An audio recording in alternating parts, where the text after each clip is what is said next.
stupid, where am I?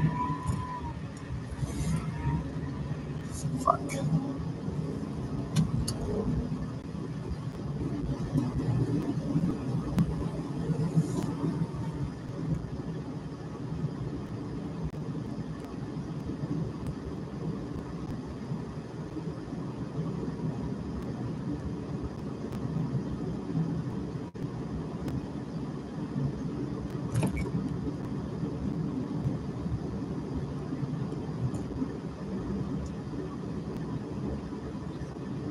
Ah.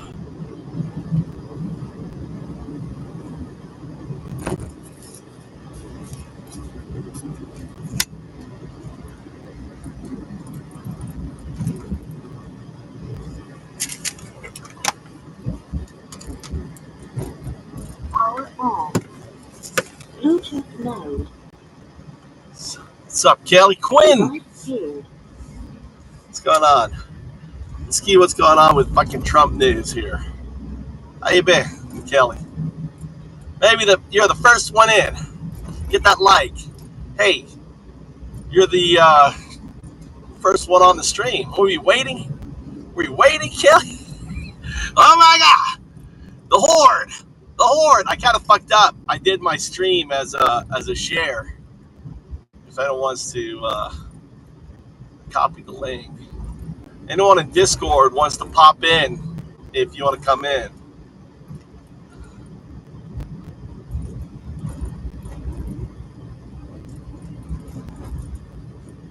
What's his let's see what Kyle's saying. What's going on that we gotta dive into? Am I hurting inside just a little bit because I can literally see the golf course right there and I wish I was on it? Yes, but that doesn't matter because the country's falling apart and I have some updates for you. So in just a second, we're going to talk about Trump's big, beautiful bill and how it quite literally is societal suicide. The murder. Wait until I walk you through the big, beautiful murder bill. Then we're going to talk about the title, the big, Elon beautiful Musk murder bill. Exploded at Trump yet again. I'll break that down for you. We have. What's up there, Cody? Colby, just careful driving. You're not watching the road. Hey. I've been driving like this for 20 years. I live in rural Japan. You know that, right? And what looks like I'm not looking the road because the camera's right in front of me, I'm actually looking at the road right now. What am I looking at? Am I looking at the stream or am I looking at the road? What am I looking at right now? It's an optical illusion. It's the way I designed it. But I can look. Look at all the cars. Look at all the cars, dude. Oh my God, I got so many fucking cars. Eric, what's going on? What's up, Aaron? Let's listen to Trump cannot stop gargling Netanyahu's nuts. We have Zoran and his press tour. Bottom line, he is really, really good at this. He is just a naturally talented politician, and he's running circles around all of his opposition figures, including in the Democratic Party, the Democratic establishment, who are trying to take him down the Democrats. And then later on, we have creepy billionaire Peter Thiel gives a terrifying answer to the most simple question you've ever heard, and we have Peter Thiel. Let's talk about this guy. This guy's one of the PayPal mafia guys. He and Elon Musk. He's he's one of those closet homosexuals. And just a piece of shit, fucking A, dude. Transhumanism. What do you think of trans? Should humanity live? He's like, should humanity live? And he's like, what he's saying is, the reason why he hesitated, well, some humanity should win, but he didn't know how to, it was like caught him in some humanity, if you're white, then you should live. If you're rich, you should live. And this is what I don't get with the fucking MAGA, Nazis, the fucking Nazis, the MAGA Nazis. Understand, when I call you a Nazi MAGA, it's 1933 Nazi. Let's be very clear. I'm not talking about Nazi 1939 or 38 or 36 or 35 or 34. I'm talking about Nazi 1929 to 1933. 1933 is the year Hitler took power. 2025 is the year Trump took power. So what we have right now is looking at the parallels. It's indisputable. Trump is fucking Hitler. And if Trump is Hitler, then guys, listen. Then MAGA, which is Trump's party, is the Nazi party. It's really simple transitive math, right? It ain't complicated, people. It really isn't complicated. If you look at everything that Hitler did leading up to getting elected, it's everything that Trump did. If you look at everything that Hitler was doing, is what Trump is doing. It really is. What's up, Alberto? It really is everything that out there. So why do I do this? Why do I conflate Trump and Hitler? Why do I conflate MAGA and the Nazi party? Why do I do that, guys? Do you know why I do that? Because I don't want you to become the Nazi party of 1939, right? It's 1934 right now, right? None of us want you to become the crazy fucking radical Nazis and look back and go, what the fuck did I do? Because, history repeats itself. And if you go down that path, and you're going down that path, people who are, you've got the DOJ guy, this number 3 person in DOJ saying, tell the courts to fuck off. I mean, he's up to be a federal lifetime appointed judge. And, it's ridiculous. Why would you want anyone to be a judge that tells their lawyers to tell the judges to fuck off? I mean, seriously, how can you wrap your head around that, MAGA? Right? Nazis? How do you wrap your head around that, Nazis? When you've got unmarked vans, look at this guy wearing his underwear. Look, this guy's Japanese, old man, still wearing his pajamas. You gotta love Japanese. All right. Why would you think it's okay for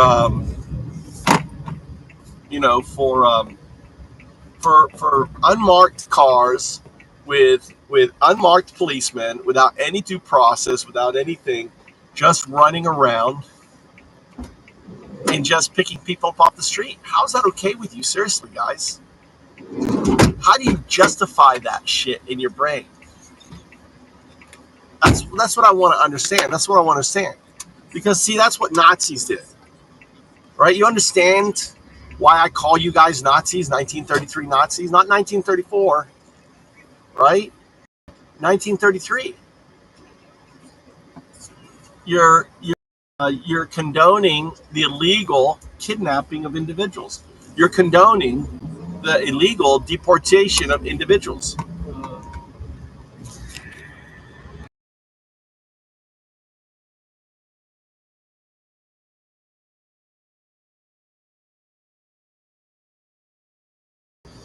All right? Does that make sense? Do you guys understand?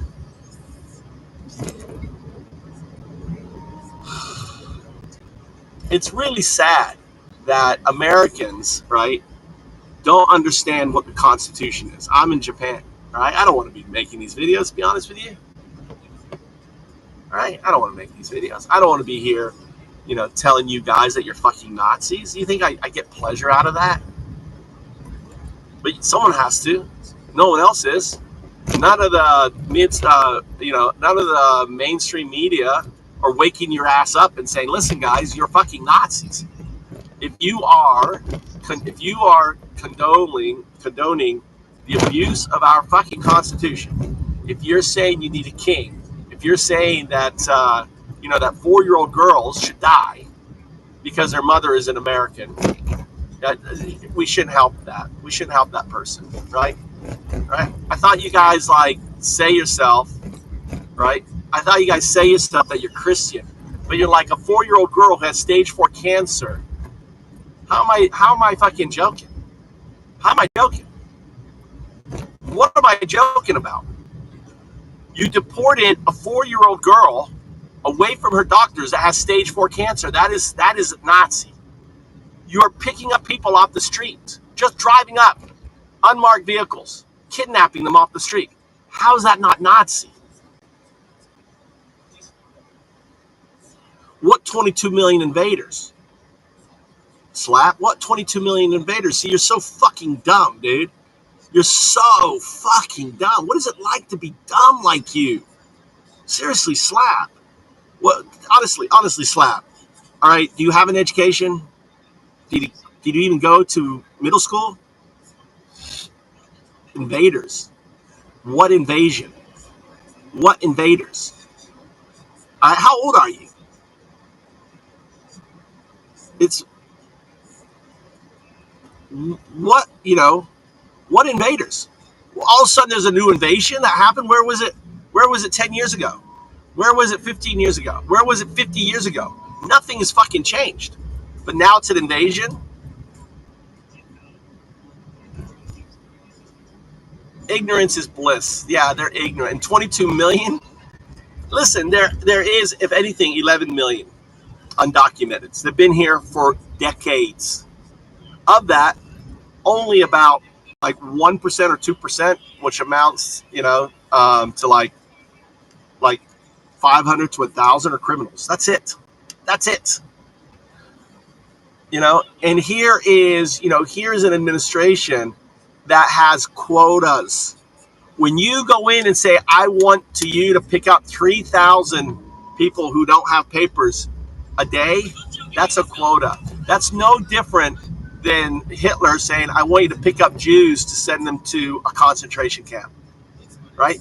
When you've got Florida building a concentration camp, right? That's sad. Florida. You just have a pitiful life, Slap. You have a pitiful life. You're fucking ignorant. You have no education. You have no one that loves you. And your only pleasure is attacking the guy who picks your vegetables, attacking the guy who cuts your lawn, attacking the guy that does your drywall, attacking the guy that cleans your dishes in restaurants or preps your food. That's your idea of rape. That's your idea of people that are invading our country. Americans, just because they don't have a piece of paper. You know why they don't have a piece of paper? Because getting that piece of paper is fucking broken. That's why. And they're like, do I risk going in and getting deported because I have children and a wife and a business and work? Or do I just keep my head down, work hard, live the American dream, help out American society, right? And your attitude is to be a fucking Nazi. You are a fucking Nazi. You need to get the fuck out of my channel, right? You're dumb, right? Slaps, you're fucking dumb. You are a fucking dumbass Nazi. Get the fuck out of my channel. All right, what else?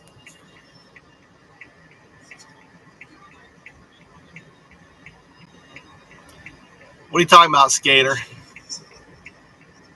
You're a sick. You're a sick, lost, and demented person. Why? Because I call you out 7-7, because I force you to look in the mirror and realize that you are a despicable person, that you don't have 1 ounce of fucking Christ in you. You throw around the Bible, and you are as fucking evil as the devil. And I'm an atheist, right? You are an evil son of a bitch. That's what you are. You are an evil fucker. You are a Nazi. Throwing around the Bible like some pretentious motherfucker, right? Understand, this is a comedy show. The punchline is America has Nazis. It's comedy, but not any old Nazi, not 1939 Nazis, not 1938 or 37 or 36 or 35. All right? No, 1933, 1929 to 1933. Fucking Nazis. That's amazing to me. It's an amazing country, right, that my father fought for, right, was in all the wars, didn't fight in the Second War, but was enlisted, right? You know that Americans are fucking Nazis. It's insane. It's fucking insane, right, Mike? It's insane. Isn't it insane that you're a Nazi? Isn't it insane that you're a fucking Nazi? How do you get up in the morning and look out, look in the mirror, and realize that you're a fucking Nazi, a 1933 Nazi? What does it feel like? What does it feel like?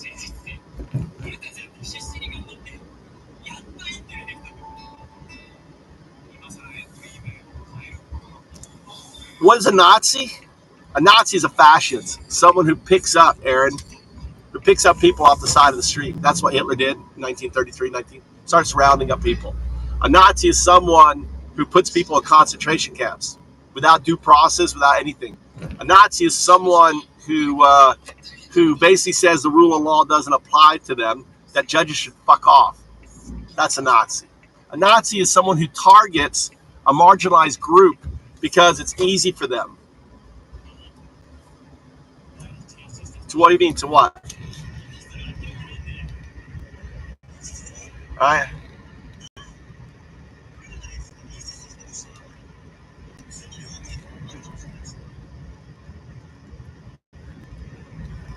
So Aaron, are you a MAGA? Did you like say, oh, I hate Trump to be a MAGA fucking plant? Is that what we're dealing with right now, Aaron? Tool? Are you a fucking tool, Aaron?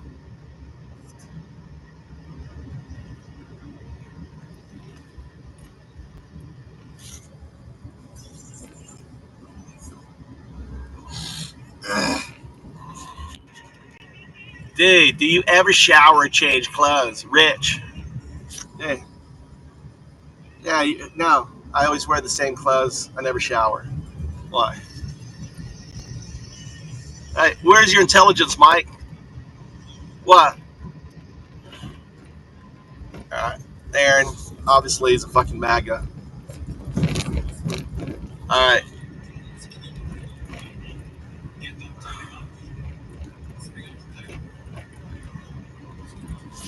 This is the comments. All right, what the fuck? Rich, fuck off, Nazi. What else? Who else? Mike, get the fuck off. All right, don't need your shit in my channel.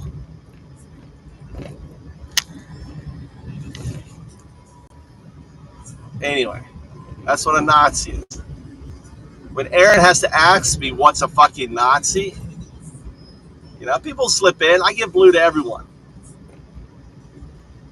But if you don't know what a fucking Nazi in 1933 is, well, look in the mirror if you're a MAGA supporter, because that's what a fucking Nazi is. MAGA are the new fucking Nazi party. And it's indisputable, right? You guys are literally, you know, you're picking people up off the streets. You're going after people who just, you know, work, have a family. You're going into schools, chasing down kids, right? Same old story, separate. Yeah, exactly. You know, and you guys are so dumb that you don't see it. You guys are so fucking dumb that you don't see it.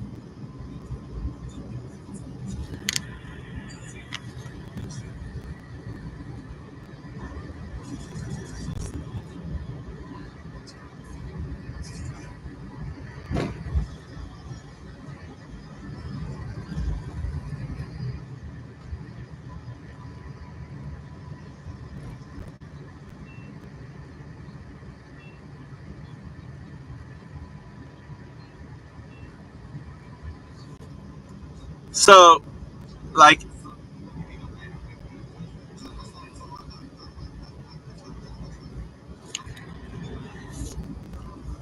a Nazi is not someone who disagrees with you. A Nazi is one who behaves like a Nazi. A Nazi is someone who goes around and picks people off the street without due process, without giving them their habeas corpus. Right? A Nazi is someone that thinks that hardworking individuals who don't have a fucking piece of paper, which amounts to a civil infraction, should be put into a concentration camp. That's what a fucking Nazi is. All right. What's up, B? No one's pissed me off. I'm just trying to educate you magats, what a fucking Nazi is, because you guys are dumb. You guys are fucking dumb. You don't realize that you guys are Nazis. You are the modern day Nazi party. MAGA is the modern day fucking Nazi party. Now, not any old Nazi. Let me be very clear. 1933. You haven't started murdering. Well, you did have one guy murdering politicians. That's Nazi. When you're willing to fucking dress up like a police officer and go murder fucking politicians, then that's Nazi, right? All right, what is it like to be a Nazi? See, all right, on there. All right.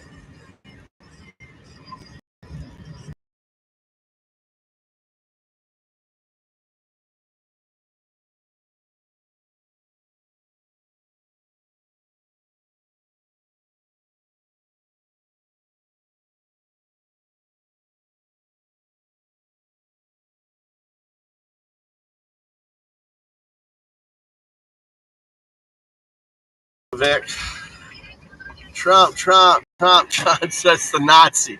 Fuck off, Nazi. Tweakers. Tweaking on Trump. Here's another Nazi. Here they all come. Look, we're getting raided by the Nazi party. The Nazi party of America. Are you hungry, Mikey? Yeah.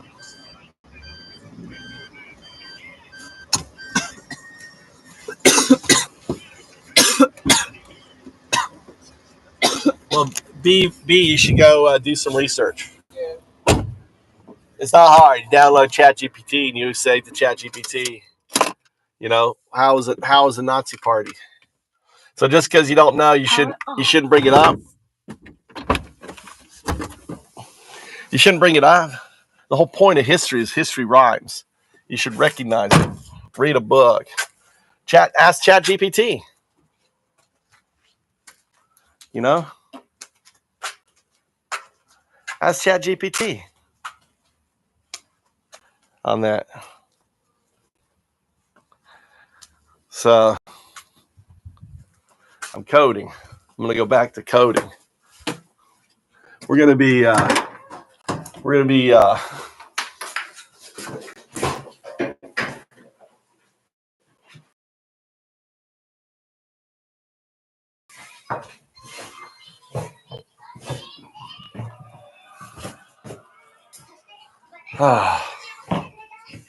oh, banana. You want a banana? Yeah. Huh? There's 2 left. You want one? There's also bread here. You want to eat this bread? This egg and bread? No? You haven't had lunch though, have you? Did you eat lunch? No. You want me to make you rice and something? What do you want? Eat for lunch? Sandwich or something? Here. You want to eat some banana or no? It's right here.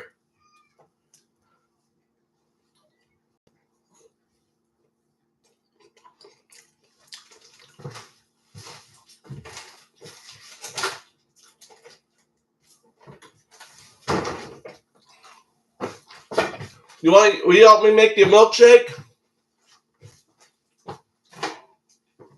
I'll make you a milkshake.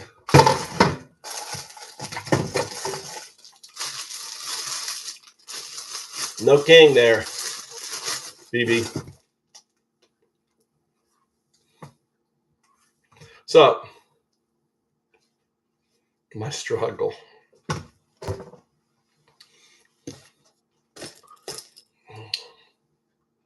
Have Bernie issuing a dire warning about Trump's big, beautiful bill. So we have all that and more. You guys know the drill. Everybody, please subscribe to the channel. That helps out big time and costs you nothing at all. And of course, much love to all you who support this show on Patreon. We literally could not do it without you. This is real grassroots independent media. And definitely go subscribe to the Corn's World YouTube channel where we drop Kyle and Corn episodes. I don't know though, man. This may be the first week that we actually miss recording a Kyle and Corn because, like I said, my Wi-Fi is out here. So it'd be pretty much impossible to record it if the Wi-Fi doesn't come back. But anyway, let's go ahead and dive into it. We got a lot of stuff to get to. So here's what happened just yesterday. We had, or maybe it was 2 days ago, but we had the big, beautiful bill, as Trump calls it, which I despise that name, but it ended up advancing in the Senate. And I believe it was like 51-49. It advanced in the Senate. But there was a lot of drama around that because a bunch of Republicans who previously were holdouts on the legislation, they eventually bent the knee. So you had Lisa Murkowski was one of them that did it. Josh Hawley was another. We have a separate segment on him tomorrow that we'll get to, by the way. And there were a handful of others who were pretending like they weren't for this thing, but they had a meeting with Trump staffers and Republican leadership, and they eventually all bent the knee. So 51-49, it advances. As I'm talking to you right now, I mean, my best guess is that it is going to pass in the Senate, but then it has to go back to the House in its new form and see if it passes there. It's actually a question as to whether or not it will. But this thing is a colossal disaster. I'm talking about country-ending type stuff, and that's not hyperbole. So let me walk you through this a bit here. We have so many provisions to dive into. So look at this. This is just some of the stuff in the big, beautiful bill. Ready? It adds trillions of dollars to the debt and deficit. In total, it's about almost $4 trillion added. It attacks states' rights to regulate AI. So in other words, if AI is like taking jobs all throughout your state and the state government wants to block that, they can't regulate to prevent the AI jobs from taking over. It blows up state budgets by cutting Medicaid. It eliminates healthcare for millions. It closes rural hospitals. We covered a story on that a while ago. It's literally like tens of thousands of rural hospitals shut down as a direct result of this bill. Cuts taxes for the wealthy for 10 years, and it increases electricity costs by 30%. So everybody was tweeting about how shockingly horrific this is. John Favreau says 17 million people would lose healthcare, 30% higher electricity costs, millions of manufacturing and construction jobs destroyed. In fact, we have some unions that are coming out and warning about this and saying, hey, dog, if you do this, we're so cooked. Millions of jobs lost. Biggest ever.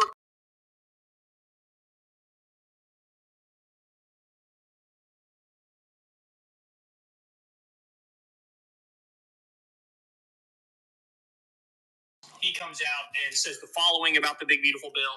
Number one, it's the biggest wealth transfer in American history. Number two, it kills the solar industry and raises prices. This is part of Trump's war on green energy. Number three, it's almost $1 trillion cut to Medicaid. Number four, nursing homes also shut down on top of rural hospitals. Nursing homes, bye-bye. Energy shortages as a result of this because of Trump's war on green and renewable technology.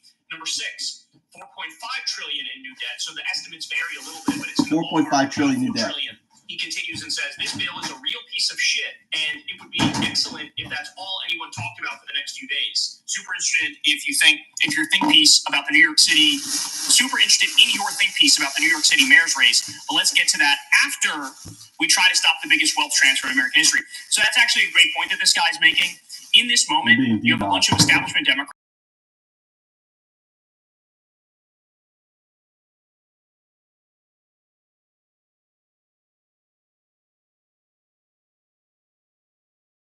Andrew Cuomo in the New York City primary to be mayor as a Democrat in New York City. And his point is like, if you're spending this time attacking Zoran as opposed to the Trump regime and their horrific country-destroying bill, you're not actually on the team. All right, so FactPost says, cuts nearly $1 trillion for Medicaid, rips away health care coverage from 16 million Americans, adds hundreds of dollars to energy bills, destroys millions of manufacturing and construction jobs. It's the largest cut ever to SNAP and food assistance for families, children, and veterans. It adds $4 trillion to the national deficit, hands out $1 trillion in tax. 今の会社全然稼げないんで、副業か転職やろうと思ってるんですけど、どっちがいいですか？もうその考え方しても。Big boy. You worship a fat fuck, and you're gonna like make fun of me being heavy. Right? You worship a fat fuck, and you're gonna like bring shit on me. You're too funny. You're just dumb, aren't you? Aren't you dumb? Fucking, you're dumb. Fucking dumb. God damn. Listen to what's Tax going cuts on. for billionaires. Tax cuts for billionaires. Says 60% of Americans earn less than a living wage. People are using buy now, pay later apps to go into debt to buy groceries.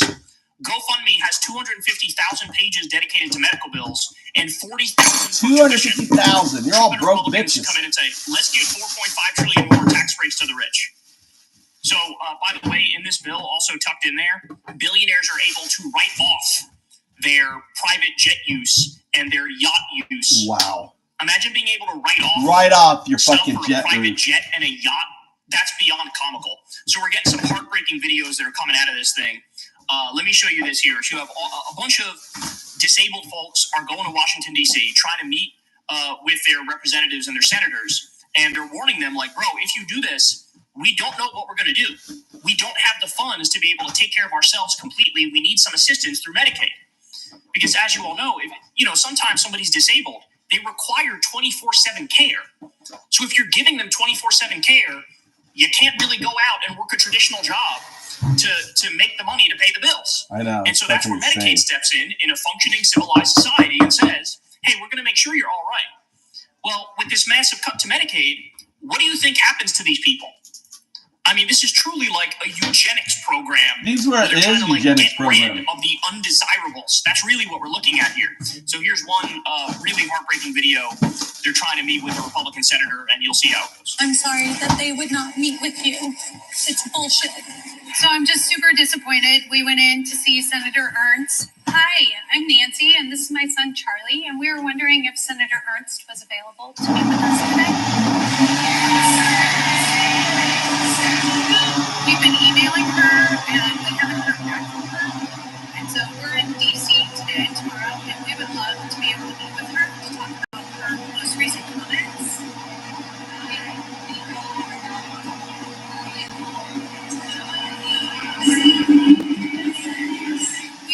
So you had Mitch McConnell saying about all these cuts, these Medicaid cuts, if you take that cuts, they'll get over it.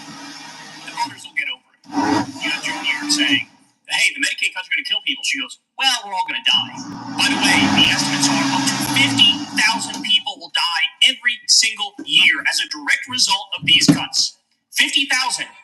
They don't care. They couldn't care less. MAGA I Nazis. would really like to be able Fucking to Nazis. have the senator put a face with this big, beautiful bill and how it's not so big and beautiful for kids like Charlie, so that she understands that kids like Charlie are going to be negatively impacted. It's okay. You don't have to cry. I know. It's okay. It's just he's a person, right? And he shouldn't be cut. So again, we show up and there's just a bunch of lip service. That's MAGA for That you. just tears me apart, bro. Here's another one for you. People in wheelchairs are getting arrested right now in the Russell Senate office building in D.C. They showed up to tell Congress not to cut their Medicaid because they can't afford health care without it. If you look closely, you can see the zip ties on their hands. So here, I'll press play for you. Pay close attention. I can actually see some of the zip ties right here. Look at this. Here's You the see MAGA zip ties Nazis. MAGA Nazis. arresting disabled Americans. Disabled Americans protesting a being bill arrested that by would the absolutely Nazis. destroy their lives.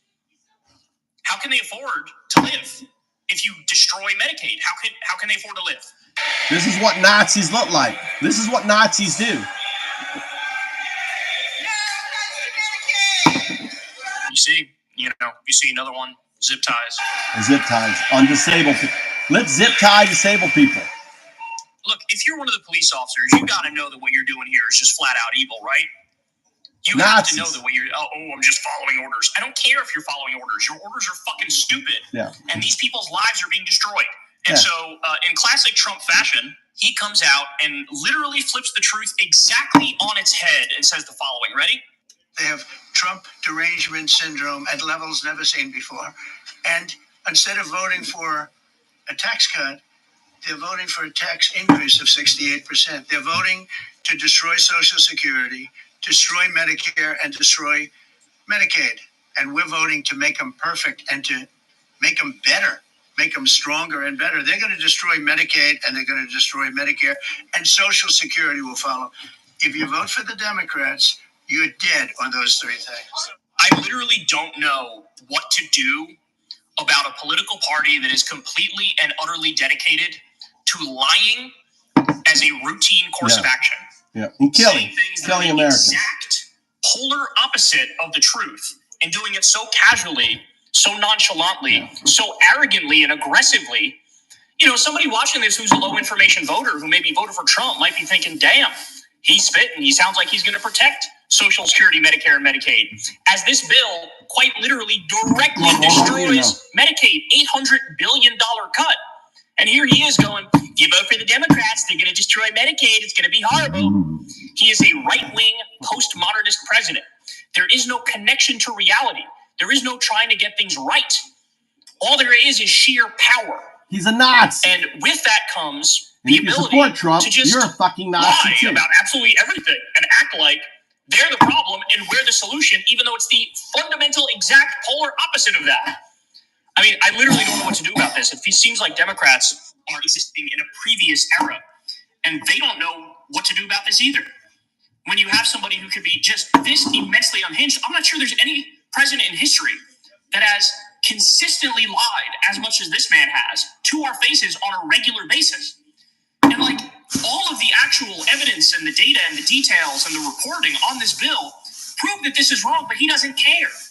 Because again, he's a postmodernist. He goes out there and says, this is my truth. I don't care about the truth. I'm going to say this is my truth. This is because my of it. It really is incredible. And then all the Republicans, of course, bend the knee, as we discussed. All right, let me give you some more on this here. Here's the polling on this bill. Ready? According to Pew Research, only 29% of the country supports the big, beautiful bill. Kaiser Family Foundation, 35% supported. Quinnipiac, only 27% supported. Washington Post, only 23% supported. And then the high number in Fox News polling is still only 38% of the country supports the big, beautiful bill. Why?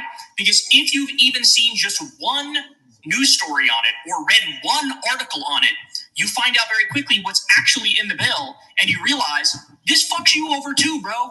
This fucks you over too. All right, more. So the Senate bill would increase electricity prices in every state. In Wyoming, you'd see an increase of nearly 30%. 30%. Electricity prices. Wyoming. Illinois, 25%. And you go down the list here. The smallest increase for any state is still around 1%, 2%. DC is 2%. Maine is 1%. You know, but look, in the middle here, if you just sort of like take the median, you're looking at a 10%, 11% increase in energy prices. Again, the country cannot. This is what you need to understand, guys. This bill is flat out societal suicide. This country can't afford to have, 60, 70, 80, 90% of it get another slap across the face. They're already struggling. We're looking at a situation where Trump effectively cuts taxes for the top 1% No, and they haven't, raises dead it man. on the What are you bottom talking 90%. about? We already have record income and wealth inequality. What? Record. All right. We're like Just beyond lie, the dead Gilded man. Age. Fuck And they're off, trying to make dude. that Just worse. lie. This is a war on working people. That's This right, is literally Ron. class warfare waged by the wealthy on the working class. That's what it is. Class warfare. Class All right, warfare. more. So I told you a little bit about this before. But they got Senator Lisa Murkowski to sell out the rest of America by exempting Alaska from some harmful aspects of the bill and essentially buying her off with tax incentives for Alaska whalers and clinicians and higher Medicaid share. So basically, Lisa Murkowski was going, and she always does, oh, I'm so concerned about this bill. I'm not sure I can support it. It's very concerning. And so she had a meeting with Republican leadership. Republican leadership said, all right, what do you need from us in order to support this? And she was basically like, you've got to kind of exempt Alaska from a lot of the harms of this bill. And they said, is that what we have to do to earn your support? She said, sure. And they go, okay. So Lisa Murkowski said, put a massive middle finger up to 49 states in this country and said, well, as long as you protect my state to some extent, then I'll sell everybody else out. I mean, truly grotesque, man. We also have this right here. So the Senate parliamentarian is advising the Republicans that some of the provisions in the Big Beautiful Bill break the rules for reconciliation. So, of course, as you all know, reconciliation means you can get the bill passed with 51 votes. Usually there's a filibuster option where you need 60 or more if the Democrats decide to filibuster. A reconciliation, you only need 51. But some of the provisions in this bill are not allowed to be passed through reconciliation. So what was the Republicans' reaction to that? They rejected a bipartisan meeting with the Democrats and the parliamentarian. They're literally like dodging and ignoring the parliamentarian. And this way, they're just going to pass it as is. And when the parliamentarian says, you can't do that, they go, well, we didn't know that you said we couldn't do that, so we just did it. Compare this to how the Democrats act with the parliamentarian. The parliamentarian says, oh, you can't put an increase in the minimum wage in your reconciliation bill. Democrats go, oh, yes, sir, absolutely, sir, we're going to drop that. Republicans go, we'll fire you if you disagree with us, or we'll just ignore you completely, and we're going to do what we want to do anyway. So fuck off. I mean, really, it shows the Republicans are playing the power game, and the Democrats are playing the process game. Yeah, the pussy Oh, did I dot all the I's and cross all the T's, sir? Did I get everything right? If you look through it, in a methodical way, it's like that's what the Democrats do. The Republicans are like, we want to get this through, so we're just going to go ahead and get this through, and you can shut the fuck up. It really is something, man. It's wild. You also have this vote vets. They came out and trashed the bill. Quote, the GOP is getting ready to prove once again that they have no problem screwing veterans in order to give tax breaks to their billionaire friends. This is on top of Elon Musk, of course, firing 83,000 veterans. As I'm sure all of you remember, 250,000 government workers in total. Their livelihoods stripped by the world's wealthiest robber baron, Elon Musk. So you have veterans groups coming out against this. You have union groups coming out against this and going, I don't think you understand. This is an absolute catastrophe. And so, look, I said it before, I'll say it again. This bill is national suicide. That's what it is. It's class warfare waged by the top 1% against the rest of us. You're allowing the wealthy to take a tax write-off for their yachts and their private jets. At the same time, you're basically destroying Medicaid as we know it. Medicaid is healthcare for low-income people and disabled people. They're destroying Medicaid and giving the wealthy a $1 trillion tax cut on top of it. I honestly, I've said this a lot in the Trump era, but I mean it from the bottom of my heart. I don't know how we last 4 years with this stuff going on. I do not know how we last 4 years. You know, you wake up and he invades Los Angeles, sends the Marines to Los Angeles. Then you wake up and he did an illegal and offensive attack on Iran, declaring war on a country that didn't attack us and wasn't building a nuke. And now you wake up and he's like, what if we completely and utterly destroy the social safety net and wage class warfare for the top 1% and broke this country in two? Because that's what's going to happen. Like I said, we already have record income and wealth inequality, and he's pouring fuel on the fire right in front of our faces, and he's very clearly on the side of the uber wealthy. So I don't know how we last 4 more years, but this bill is absolutely declaring war on working people all across this country. The Senate should absolutely vote this down, and the House should absolutely vote it down as well. I don't think people truly have internalized the damage that could be done with this here. Hey, y'all, do me a favor and like and subscribe. It helps out big time in the algorithm. Click the bell as well for notifications when videos drop. And watch that video on screen right now. You know you want to. こんにちは。陽一 YouTube のチャンネル登録者数が131万人を超えました。今この動画をご覧になっているあなたは本当にラッキーかもしれません。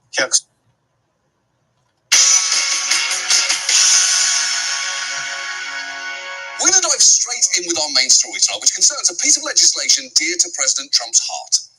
The One Big Beautiful Bill is among the most important pieces of legislation in our country's history. I don't think there's ever been anything bigger. And I said, let's make it one big, beautiful bill. We're voting essentially on the big, beautiful, that gorgeous, big, beautiful bill. Stop it. Stop it right now. The One Big Beautiful...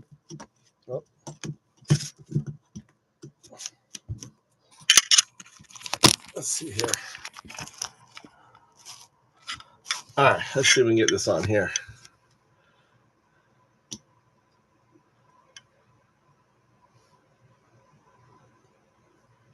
Beautiful bill sounds either like a lumberjack with an OnlyFans page or a Pornhub tab for people who come to toucans. But it is truly massive, and it's currently moving through Congress after passing the House by the narrowest of margins.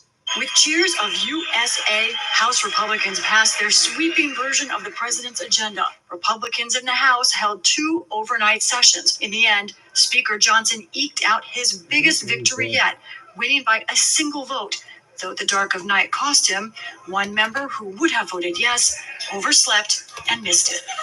It's true, it passed by a single vote, even though one representative, Andrew Garbarino, slept through it, which is a little surprising given his official portrait seems less sleepy and more high on expired cough medicine. The bill's currently the Senate, and Trump is pushing them to pass their version as soon as possible, posting, "To my friends in the Senate, lock yourself in a room if you must. Don't go home. Pass it immediately. No one goes on vacation until it's done." This whole process has been rushed to the point that some House members who voted for the bill later had to admit that they hadn't read all of it. Marjorie Taylor Greene, arguably one of the worst things to come out of Georgia since the Trail of Tears, was upset when she learned the House version included a provision prohibiting states from restricting AI for the next 10 years. This past week, I have come out in full transparency and said, when I voted for the One Big Beautiful Bill, I didn't know about this clause. Yeah, that's not great, although to be fair, who among us hasn't approved things that we haven't read properly? It's why none of you noticed Apple's new terms and conditions technically give them rights to your firstborn child. It is true, Tim Cook is pulling a Rumpelstiltskin right now, and he's coming for them as soon as they can hold a tiny little screwdriver. But a lot of people don't know what's in this bill. About 2/3 of the public say they've heard little or nothing about it, but when they do, they don't like it. As polls show, those who've heard a great deal or good amount about it oppose it by a roughly 2-to-1 margin. Even some Senate Republicans will admit that not all their colleagues are thrilled about the bill's contents. We could spend 4 weeks, we could spend 4 years. And when we're done, not every Republican senator is going to want a French kiss this final product. It's just not going to happen. That is such a weird way to phrase that. Why would you force us all to imagine lawmakers tonguing a stack of paper?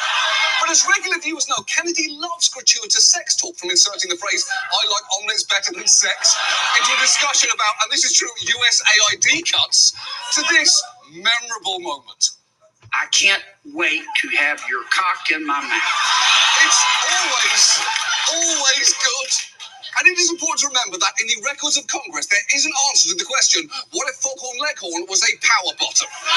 And look, as of taping, the bill still needs to clear the Senate and then go back to the House, and things are still coming in and out of it. But the broad contours are clear. It is a massive redistribution of wealth upward, accompanied by gigantic cuts to critical programs for the most vulnerable. So given that, tonight, let's talk about the One Big Beautiful Bill, what it contains and what it will actually do. And let's start with the fact, when Trump talks about this bill, the main thing he emphasizes is that it will extend the tax cuts Republicans passed in 2017 and add some more, which he claims will be good for everyone. The White House recently said it will deliver a blue-collar boom, all caps, which sounds like a new special at IHOP tied to the Smurfs movie.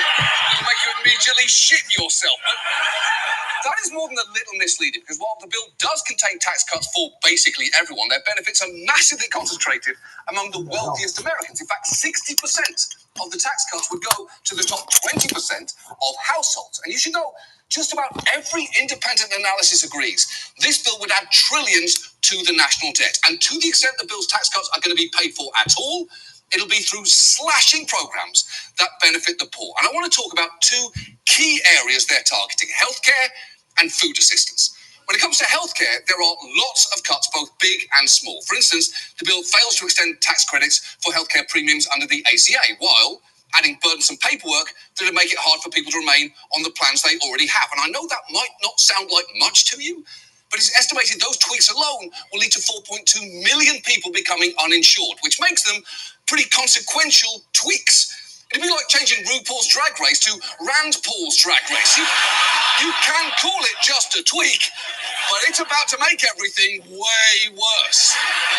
But the big target here is Medicaid, the public insurance program providing health coverage to, among others, people with low incomes and disabilities. Though this bill's defenders will insist Medicaid is safe. I'm going to say this very clearly. Our legislation preserves Medicaid, strengthens Medicaid for the people who actually need it and deserve it. Look, we're going to do everything we can to strengthen Medicaid, to preserve it for those who need it the most. Medicare, Medicaid, none of that stuff is going to be touched. Nothing. Such a liar. Okay, but there's a few problems there, starting with the fact following through on a promise not to touch something has never exactly been one of Trump's strong suits.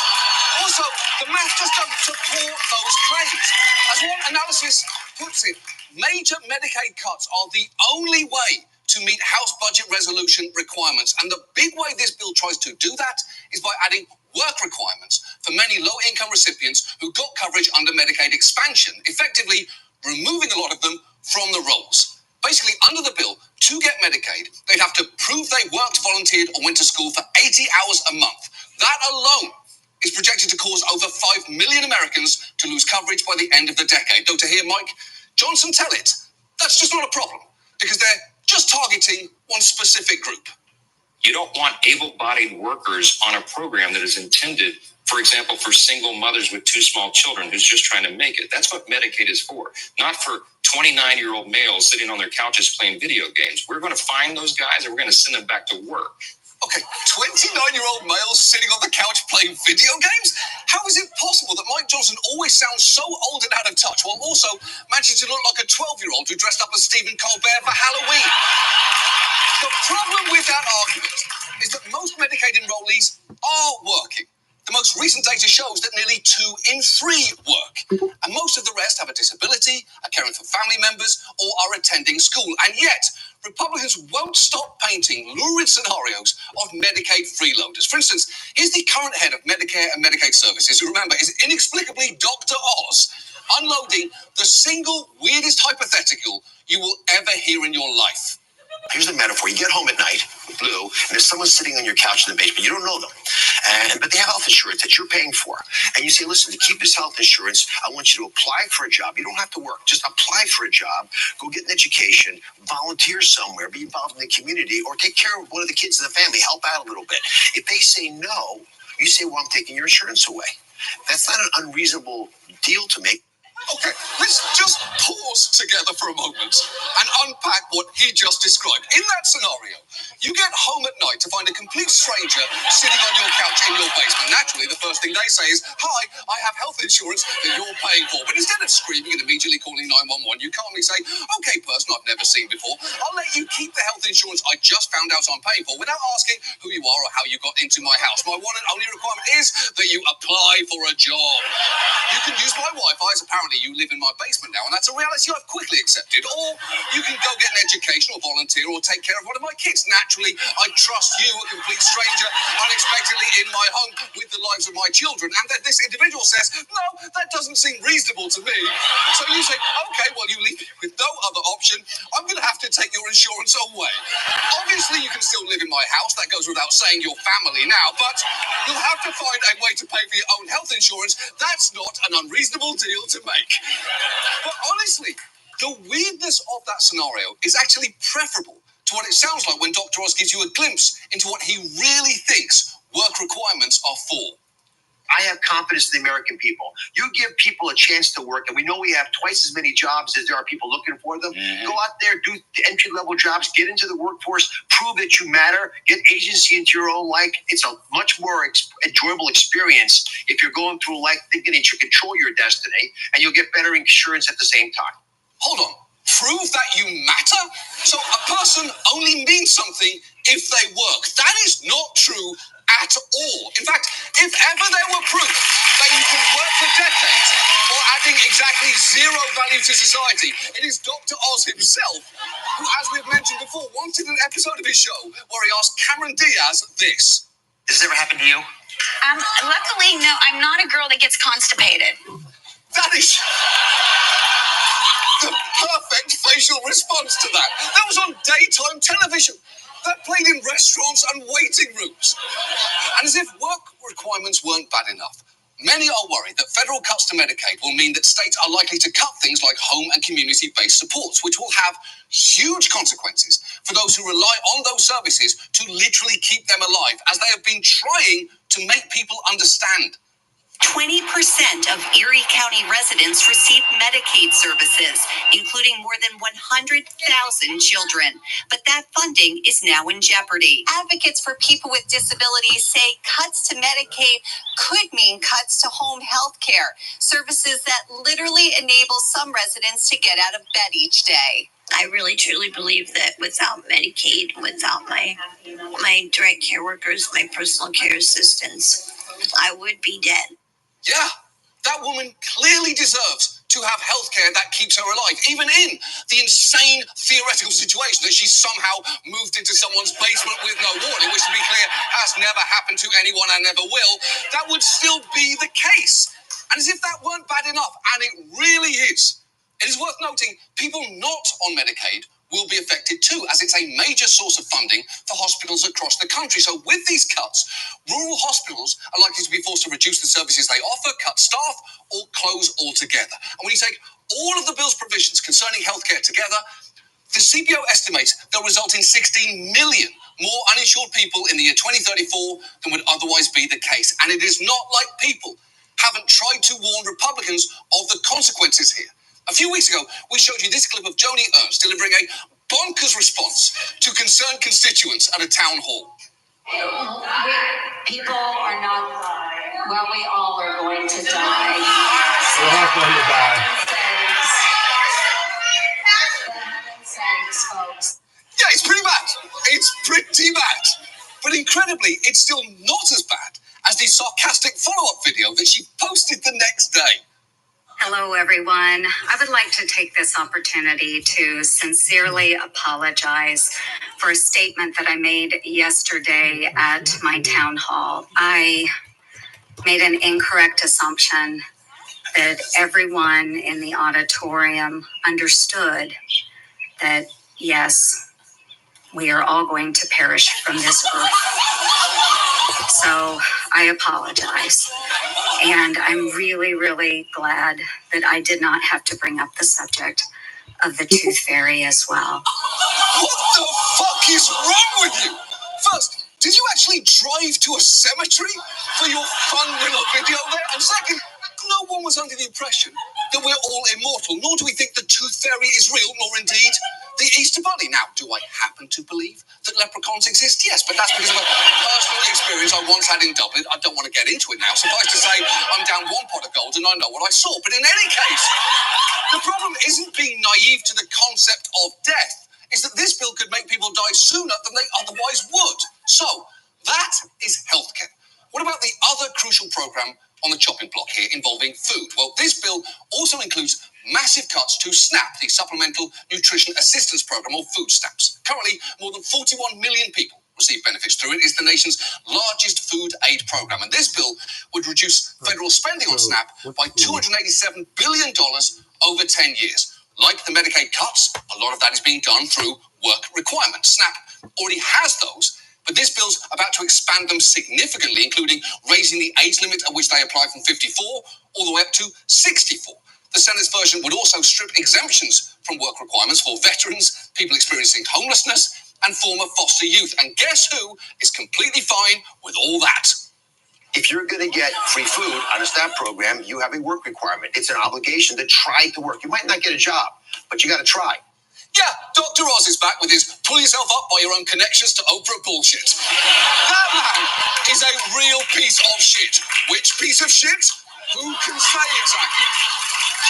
One estimate found more than 5 million people would be at risk of losing at least some of their food assistance. And on top of that, for the first time, the bill would require states to pay for a portion of SNAP benefits and cover more administrative costs. In fact, the CBO estimated that in a 10-year period, this would shift about $121 billion in costs to state governments, which has a lot of people worried because states may not be able to afford that, and those added costs could force them to shrink SNAP eligibility or even leave the program altogether. And it is not like food banks can easily pick up the slack here, as the head of one in Iowa will tell you.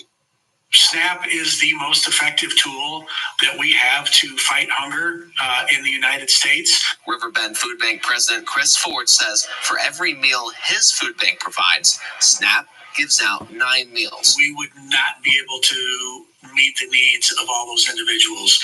It would be unprecedented times for food banks. Yeah, it's not great to hear the phrase unprecedented times for food banks, given they just survived a global pandemic. In the same way that I'd be nervous to hear that it's going to be an unprecedented year for Katy Perry. What more can possibly happen to her? She went to space and fumbled this historic baddie. Orlando, I need you to contact me urgently. One of my writers is single and is pointing a loaded gun at me as I read this to you. And at this point, it is worth pausing to explain what's really going on here with both Medicaid and SNAP. Because even if you're thinking, well, maybe work requirements are needed and limits should be put on who gets these benefits, there are some important things you should know. First, study after study has shown work requirements do not increase work. What they do cause is large drops in program participation, including, crucially, a lot of people who are actually still eligible to receive help. And the reason for that is something called administrative burdens. Basically, all the obstacles between someone and a program they're qualified to receive, from paperwork to interviews to regular check-ins and recertification, which can wind up kicking them off. This happens much more than you'd think. One survey of people who were eligible for but not participating in SNAP found that 40% were deterred by the paperwork involved, and another 37% noted that the application was too time-consuming given their family and work responsibilities. And SNAP's administrative burdens have meant that even those who do keep trying can still wind up going without, as this couple with 5 children learned during the pandemic. For a family of 7 to qualify, their income needs to be under $52,000. What's your best estimate of your yearly income now? It's like 20,000 or under. For the two of you, that's combined. That's combined. That's combined. You've applied for the SNAP program. We've been denied several times. It said that I need to turn in verifications of end of employment for jobs that Barry hasn't had in years. Company doesn't even exist anymore. Has it been hard to get people on the phone? Yes. Yes. Yeah, no shit. I have no idea how I'd get the last company I worked for on the phone either, especially as that company was AT&T. I guess my best bet for contacting them would probably be to whisper my complaint into a bottle and throw it into the Hudson River. I can't see any other way. So basically, this bill is taking all that bureaucratic bullshit and somehow making it even worse. And Republicans will insist these new work requirements will work and that no one truly deserving will be left behind. But we know that is not true. And maybe the best way to show this is to look at Georgia and a state program called Pathways to Coverage. It's a program that rolled out there a few years ago, and Republicans apparently use it as a possible template for restructuring Medicaid. Pathways offers health insurance with work requirements, and it launched with testimonials from people like this man who owns an auto repair shop. Became a member of Pathways in the last year. Pathways is a great program that offers insurance to low income and working professionals such as myself. But I highly recommend it because, again, it offers that avenue to you for you to have health insurance where you otherwise would not. Now, on his face, that sounds good. A working man getting health insurance. Dr. Oz would call him someone who matters.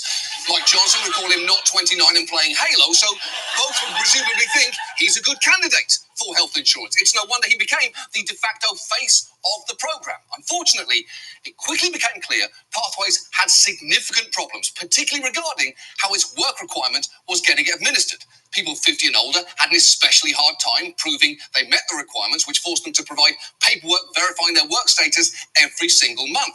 That can be hard, especially if you're not computer savvy or don't have reliable internet. There were stories like the man who had spent more than an hour every month uploading employment documents to reconfirm his eligibility, often using the free Wi-Fi at his public library.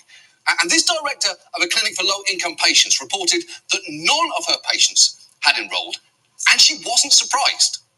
The qualifications are just too steep. I have patients that I have to put A on the pill bottles if they take them in the morning, and P on the pill bottles if they take them at night. And you expect these people to be able to upload documents and renew their health insurance monthly? It's not going to work. She's right. Benevolent Anna Wintour is right, because just think about it. No matter who you are, uploading documents can be challenging. Have you ever tried to upload new patient forms to a doctor's online portal? It is a nightmare. You click the upload button and select the PDF of your form, but then the site says something like PDF files not accepted. Please upload .gulp files, except you've never heard of gulp files before, so you Google how do you convert PDF to gulp, and the results say that you need an app called Gulp Transformer that costs $9.99, and so you go back and search free PDF to gulp converter, and finally find a site that says you can do it with Adobe Acrobat, but first you have to convert the PDF to a MOOCs file and then convert the MOOCs to a gulp, and at that point you just throw your fucking computer out the window. Even people savvy enough to navigate Georgia's system found it hard. One single mother wasn't able to enroll because she said the portal crashed each of the 3 times she tried to apply, and after calling the customer service line, she bounced around from one robot voice to another before ultimately giving up. Even that repair shop owner had his benefits cancelled twice due to bureaucratic red tape. He described one of those times saying, "My head exploded. I didn't get a text or an email. I did what I was supposed to do, but that wasn't good enough," which is a pretty startling U-turn from the face of pathways to coverage. It'd be like Jane Goodall suddenly saying, "You know what? Fuck chimpanzees. They're stupid, hairy arseholes, and if I could strangle everyone until they went extinct, I would." Jesus Christ, Jane, what happened? And this administrative clusterfuck wasn't cheap either. By the end of last year, the Pathways program cost federal and state taxpayers more than $86 million, 3/4 of which had gone to consultants. And 18 months into the program, a mere 6,500 participants had enrolled. And remember, that's the program Republicans apparently modeled their new Medicaid policy on. So if that's what's coming on a national scale, that is fucking terrifying. As one source put it to us, the term people use is work requirements, but that's a misnomer. You should really think of it as a paperwork requirement. And look, I would say that eligible people losing coverage is an unintended consequence. But I think it's the whole point here. Because the vast majority of cost savings that you're getting from instituting something like a work requirement don't come from kicking people off Medicaid and SNAP who don't qualify. They come from kicking off people who do, but who now can't get it because of the burdens you've just put in place. It's death by 1,000 cuts. And the true hypocrisy is, it is not like Republicans aren't up in arms about administrative burdens in other contexts, because when it comes to regulations on businesses, they just never shut the fuck up about it. I was tired of hearing small businesses say we can hardly make it because of the stack of paper we have to fill out. Every hour spent on paperwork is an hour not spent on growing their business. This paperwork and red tape will bury workers and businesses trying to make a living. Small businesses continuously list Washington red tape and regulation as a top issue, keeping them from growing and in too many cases, simply surviving. You know, it is pretty striking how horrified Joni Ernst sounds at the idea of businesses struggling to survive. But when it comes to vulnerable human beings, all of a sudden she's like, you know what, grow up, death happens. Worms will eventually eat everything you love. Someday a real rain's going to wash the scum from these streets. Ernst 2026, we're all going to die. And look, I get that red tape can be a problem for businesses, but this is medicine for the sick and food for the hungry. The stakes are just higher. And the burdens this bill is about to impose won't just be kicking 29-year-old gamers and Dr. Oz's imaginary basement squatters off the rolls. They can impact single moms, working people, and those who fear that they would be dead without assistance. Right now, Republicans are trying to rush this bill through because they know how toxic it is.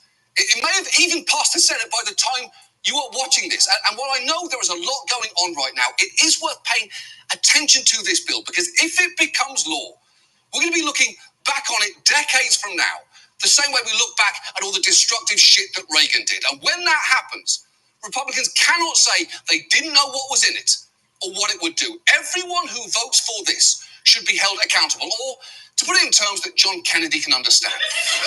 If you're going to vote for this bill, you better French kiss it. Hell, you might as well put its whole cock in your mouth, because you're going to be married to it for the rest of your fucking life.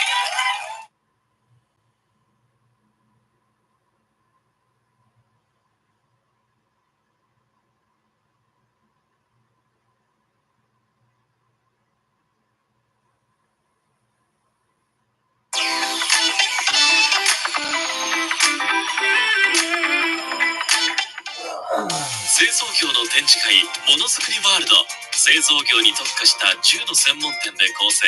その場で見て触れて比較でき、課題解決のヒントが見つかる。幕張メッセで開催。来場登録は今すぐ。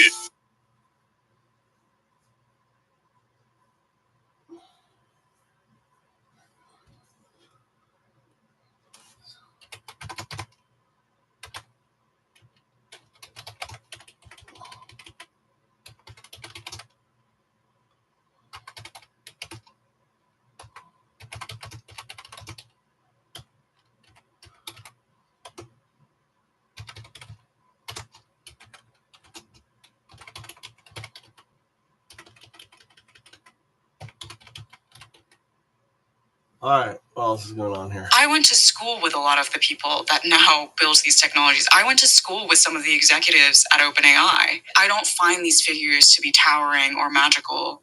Like, I remember when we were walking around dorm rooms together in our pajamas, and it instills in me this understanding that technology is always a product of human choices, and different humans will have different blind spots. And if you give a small group of those people too much power to develop technologies that will affect billions of people's lives, inevitably that is structurally unsound.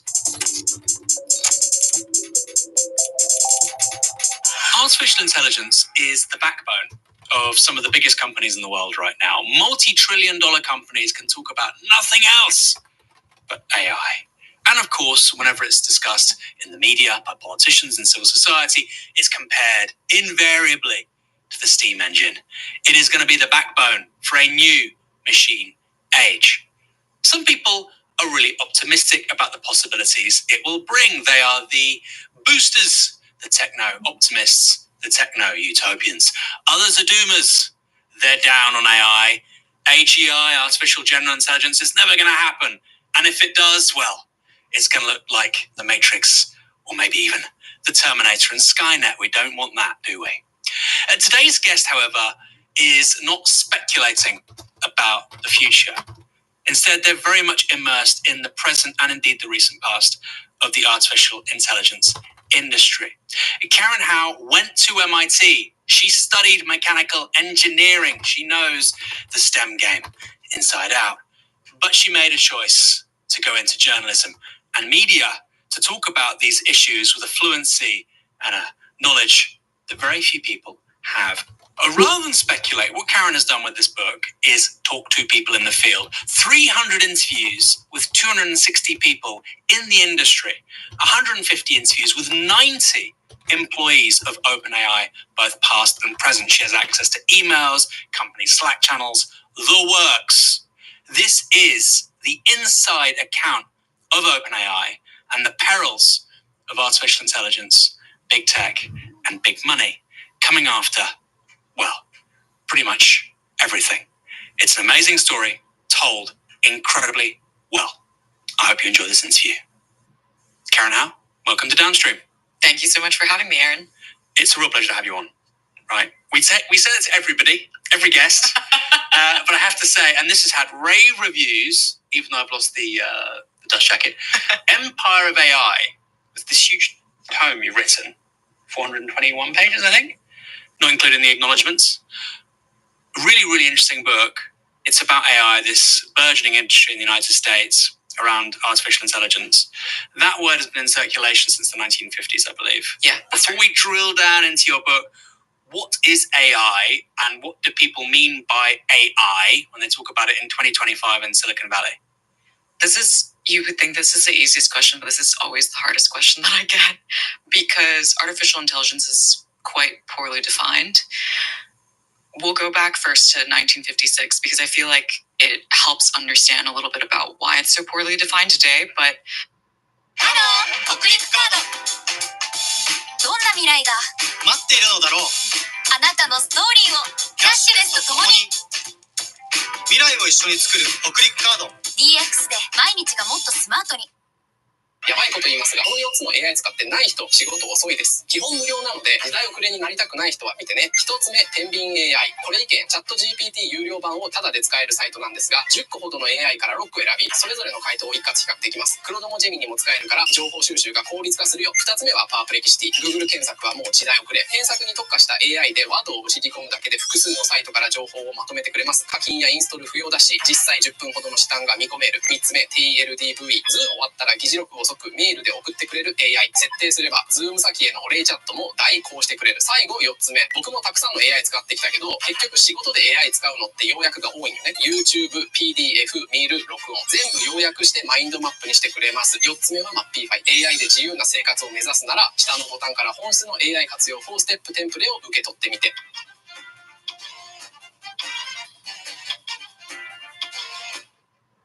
The term was originally coined in 1956 by this Dartmouth professor, assistant professor John McCarthy, and he coined it to draw more attention and more money to research that he was originally doing under a different name.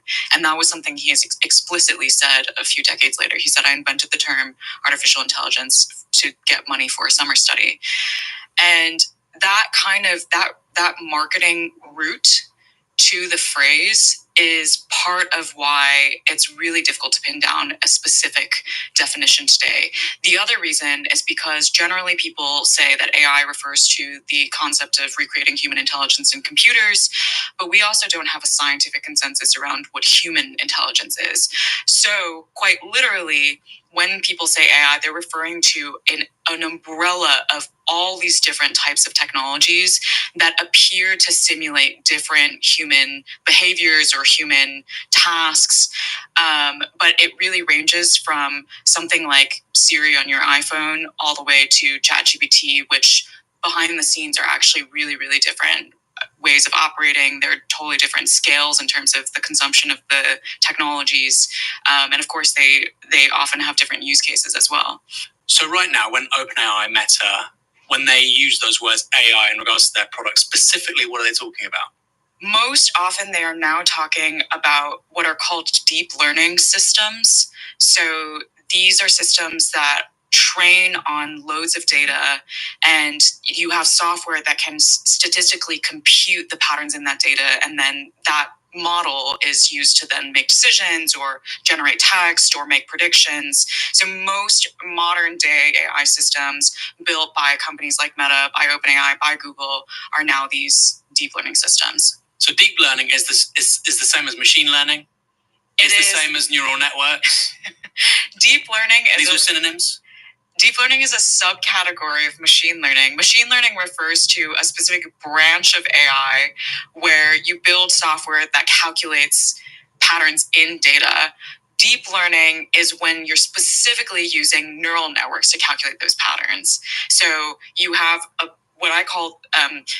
one of the founding fathers of AI used to call AI a suitcase word. So because you can put whatever you want in the suitcase and suddenly AI means something different. So we have this suitcase word of AI, and then under that, any data-driven AI techniques are called machine learning, and then any neural network data-driven techniques are called deep learning. So it's the smallest circle within this broader suitcase word. So deep learning and neural networks are kind of interchangeable? Not exactly, in the sense that neural networks are referring to a piece of software, and deep learning is referring to the process that the software is doing. Right. Yeah.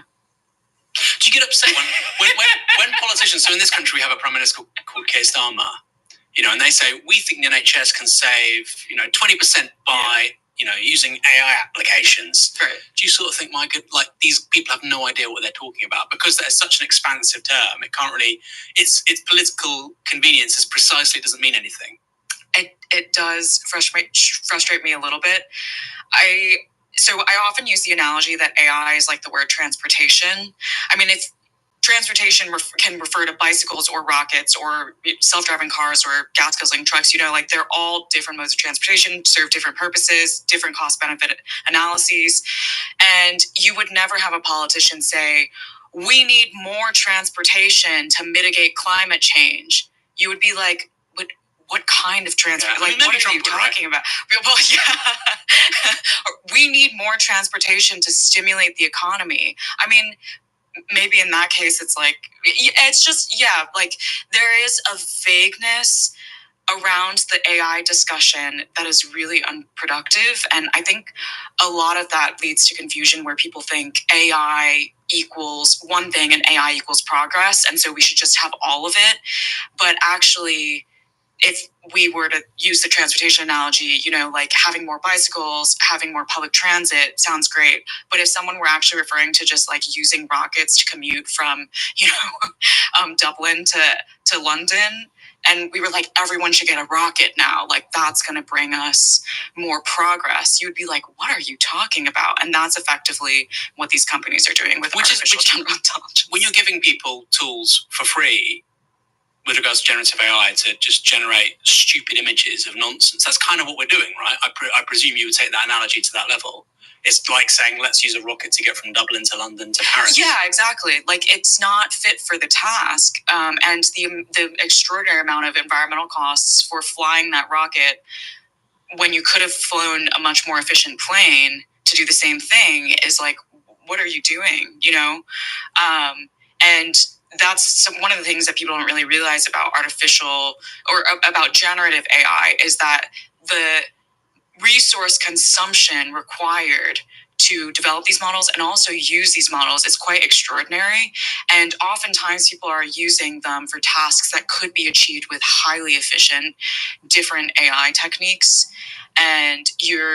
But because we use the sweeping term AI to mean anything, then people just think, oh yeah, right. I'm just going to use ChatGPT for my one-stop shop solution for anything AI related.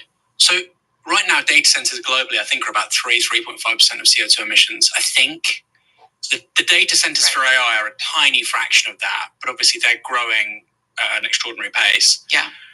Are there any numbers out there with regards to projected CO2 emissions of data centers globally 5, 10, 15 years from now? Or is that all still, it's so recent that we can't really speculate about the numbers involved? There are numbers around the energy consumption, which you could then use to kind of try and project carbon emissions. So there was a McKinsey report that recently projected that based on the current pace of data center and supercomputer expansion for the development and deployment of AI technologies, we would need to add around half to 1.2 times the amount of energy consumed in the UK annually to the global grid in the next 5 years.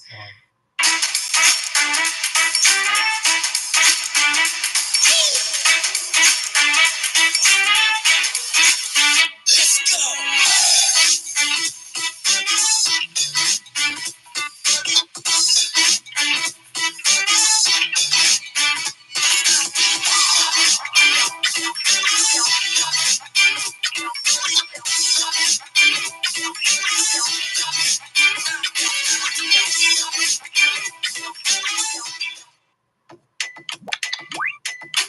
すべてのパスワードが安全安心。Chrome ならパスワードを安全に保管できて安心です。Wow. Yeah, and most of that will be serviced by fossil fuels. This is something that Sam Altman actually even said in front of the Senate a couple weeks ago. He said it will most probably be natural gas. So he actually picked the nicest fossil fuel, but we're already seeing reports of coal plants having their lives extended. They were meant to be retired, but they're no longer being retired explicitly to power data center development. We're seeing reports of Elon Musk's XAI, the giant supercomputer that he built called Colossus in Memphis, Tennessee. It is being powered with around 35 unlicensed methane gas turbines that are pumping thousands of toxic air pollutants into the air, into that community. So this data center acceleration is not just accelerating the climate crisis, it also is accelerating the public health crisis of people's ability to access clean air as well as clean water. So one of the aspects that's really under talked about with this kind of AI development, the OpenAI's version of AI development, is that these data centers need fresh water to cool, because if they used any other kind of water, it would corrode the equipment, it would lead to bacterial growth. And so most often these data centers actually use public drinking water, because when they enter into a community, that is the infrastructure that's already laid to deliver the fresh water to companies, to businesses, to residents. And so one of the things that I highlight in my book is there are many, many communities that are already, they do not have sufficient drinking water even for people. And I went to Montevideo, Uruguay, to speak with people about a historic level of drought that they were experiencing, where the Montevideo government literally did not have enough water to put into the public drinking water supply. So they were mixing toxic wastewater in just so people could have something come out of their taps when they opened them. And for people that were too poor to buy bottled water, that is what they were drinking. And women were having higher rates of miscarriages. Elderly were having an exacerbation or an inflammation of their chronic diseases. And in the middle of that, Google proposed to build a data center that would use more drinking water. This is called potable water, right? This is potable water. Yeah, exactly. You can't use seawater because of the saline aspect. Exactly. Yeah.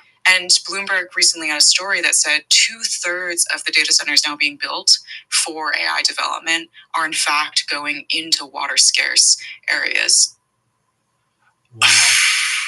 You said a moment ago about XAI, unlicensed energy generation using methane gas. When you say unlicensed, what do you mean?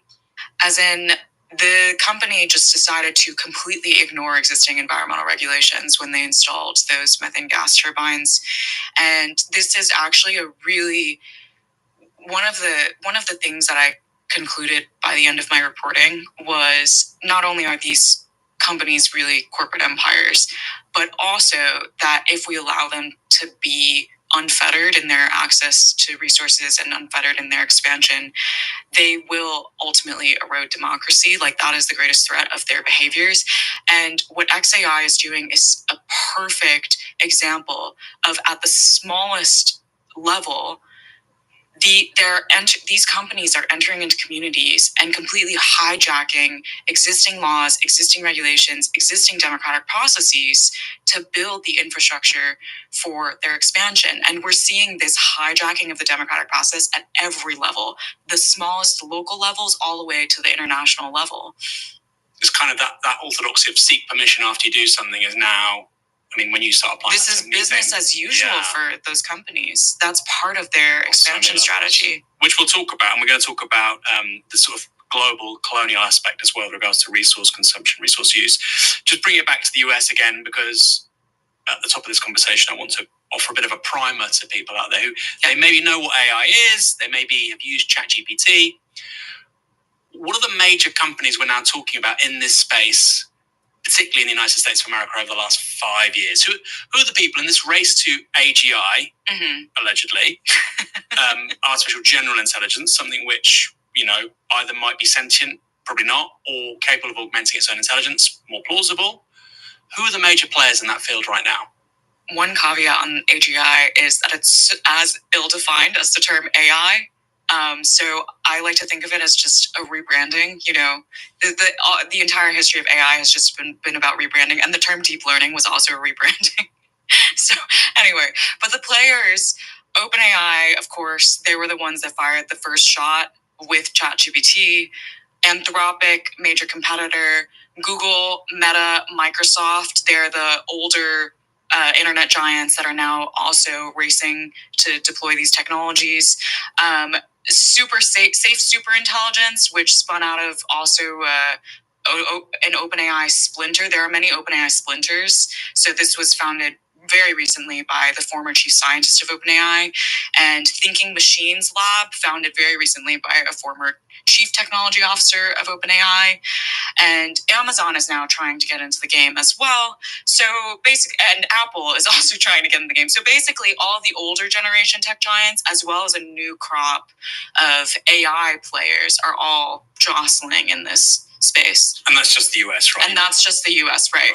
So the Chinese ecosystem is interesting because they're not so... they don't really use the term AGI. Like this is like a very kind of unique thing about the US ecosystem, is that there's a quasi-religious fervor around that underpins the construction of AI products and services. Whereas in China, it's much more like these are businesses, we're building products that users are going to use. So if you're just looking at companies that are building chatbots that are sort of akin to ChatGPT, then we're talking about ByteDance, owner of TikTok, Alibaba, the equivalent of Amazon, Baidu, the equivalent of Google, Huawei, the equivalent of Apple, and Tencent, what is the equivalent of Tencent? I guess Meta is the equivalent of Tencent. So they're also building on these things, and there's similarly a crop of startups that are moving into the generative AI space. And in Europe, we've got the little tiddlers like Mistral in France, really not at the races because we're Europe. What's the business case for all this? Because obviously you've got massive companies, often driven by maximizing shareholder value, multi-trillion-dollar valuations. You do these things, you invest money to make money as a capitalist society. So what is the business case made by, say, Microsoft when they have their shareholder meetings and they say we're going to allocate $40-50 billion towards building data centers and so on. So it's interesting that you mentioned Microsoft, because Microsoft has recently been pulling back their investments in data centers. They went all in, and now they're really rapidly starting to abandon data center projects. So to answer your question, it is really unclear what the business case is, and Microsoft has been one of the first companies to start acknowledging that. And Satya Nadella has come onto some podcasts recently where he actually stunned some people in the industry by being quite skeptical of whether or not this race to AGI was productive. But one of the things that I really felt after reporting. たった3秒でわかる投資から生まれる収益、その仕組みを解説します。ブーム証券のアプリなら配当株に投資するだけで毎年副収入が狙えるんです。仕組みは簡単。毎年株主に還元される配当金と株価上昇による値上がり益で2つのチャンスで利益を狙います。ブーム証券の高配当銘柄ランキング、たった2ステップで気になる高配当銘柄を簡単に確認できます。忙しい合間にコツコツ積み立て、年間を通じて追加収入のチャンス。しかもブーム証券では豊富な学習コンテンツも用意されており、初心者でも投資の基礎からしっかり学べます。ブーム証券は金融庁登録の証券会社であり、国内でも高評価、安心してご利用いただけます。しかもブーム証券の NISA 口座での取引なら日米株の取引手数料がゼロ。今ならブーム証券で開設した口座に入金すると10万円相当の人気株がもらえます。だから始めるなら今がチャンスなんです。マッチングアプリで付き合ってもお互いの性格が合わなくて長く続かなそうって思わない？ペアーズなら長続きしやすい、あなたと性格の合うお相手と出会えるよ。16タイプ診断っていう機能があって、自分のプロフィールで16性格タイプを選択すると、ペアーズがあなたと相性のいいお相手をレコメンドしてくれるよ。外見だけじゃなくて、ちゃんと内面も重視したいって人にぴったりな機能。ぜひ試してみてね。18歳未満の方はご利用いただけません。What is driving the fervor is you can't actually fully understand it as just a story about money. It has to also be understood as a story of ideology, because when in the absence of a business case, then you ask, why are people still doing this? And the answer is there are people who genuinely, fervently believe, and they talk about it as a belief, in this idea that we can fundamentally recreate human intelligence, and that if we can do that, there is no other more important thing in the world. Because what else, like how else should you be dedicating your time other than to bring about this civilizationally transformative technology?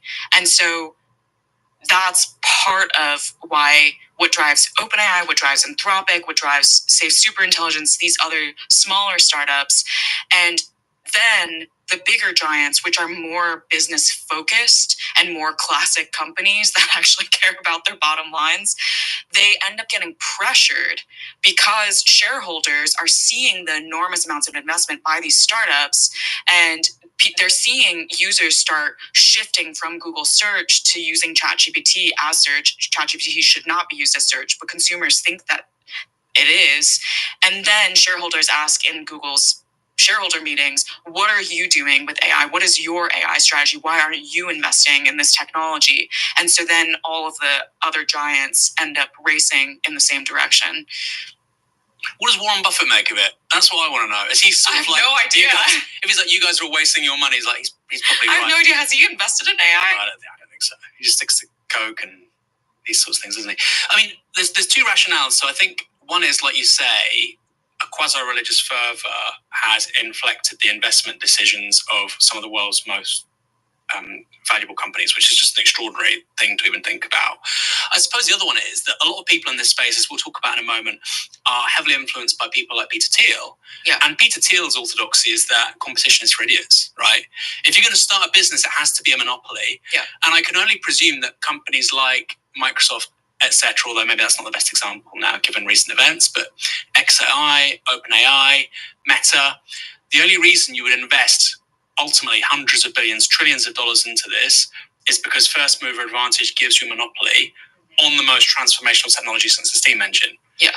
I mean, that's the only way I can make sense of it. Right. Has anybody in that space kind of said that? We want the monopoly on AGI. We want to be the Facebook of AGI. Well, what OpenAI often says to investors is if you make this seemingly fantastical bid into our technology, you could get the biggest returns you've ever seen in your life, because we will then be able to use your funding to get to AGI first. So it's still riding on this concept of the fact that there might be an AGI, which is high. It's not like rooted in scientific evidence. And even if we fail, we will successfully be able to automate a lot of human tasks to the point where we can convince a lot of executives to hire our software instead of a labor force. So that in and of itself could potentially end up generating enough returns for you more than you've ever seen before. So that's usually the pitch that they make. But, it is a huge, risky bargain that these investors are actually pitching into. And a lot of investors, they have a bandwagon mentality. Like, they aren't necessarily doing their own analysis to say, let me do this investment. They're just seeing everyone glom onto this thing. And they're like, well, I don't want to miss out. Why don't we glom on as well? But, there are some investors that have actually recently reached out to me to be like, one of the most underreported stories right now is the amount of risk that is not just being taken on by these VCs, is actually being taken on by the entire economy, because the money that these investors are investing comes from like university endowments and things like that. So if the bubble pops, it doesn't just pop for Silicon Valley. It actually will have ripple effects across the global economy. I mean, when you look at the sort of e-commerce bubble in the late 90s, okay, it was a bubble, pets.com or whatever, it was, had these crazy valuations, but, buying and selling goods and services offline and then taking that online, I mean, that makes sense. That's a plausible sort of commercial model. But like you say, nobody's really done that with artificial intelligence. It does kind of feel like, you read these stories about tulip mania in 17th century Holland, and it does kind of feel very similar.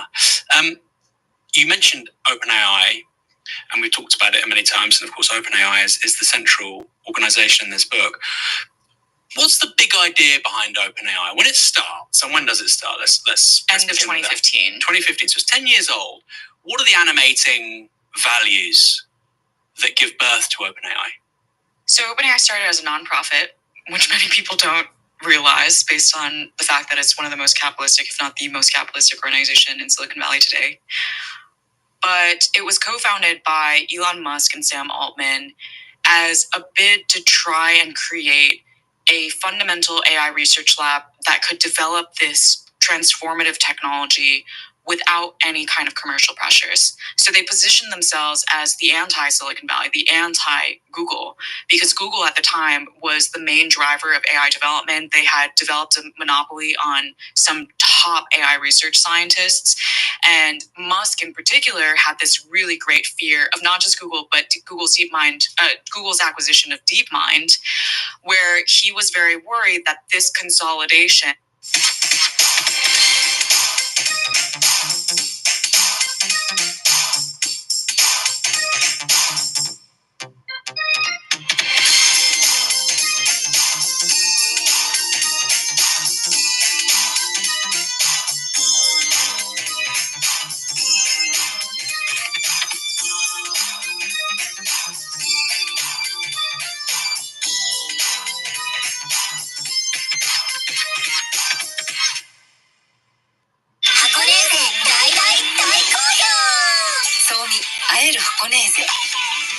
and of some of the brightest minds would lead to the development of AI that would go very badly wrong. And what he meant by very badly wrong was it could one day develop sentience, consciousness, go rogue, and kill all humans on the planet.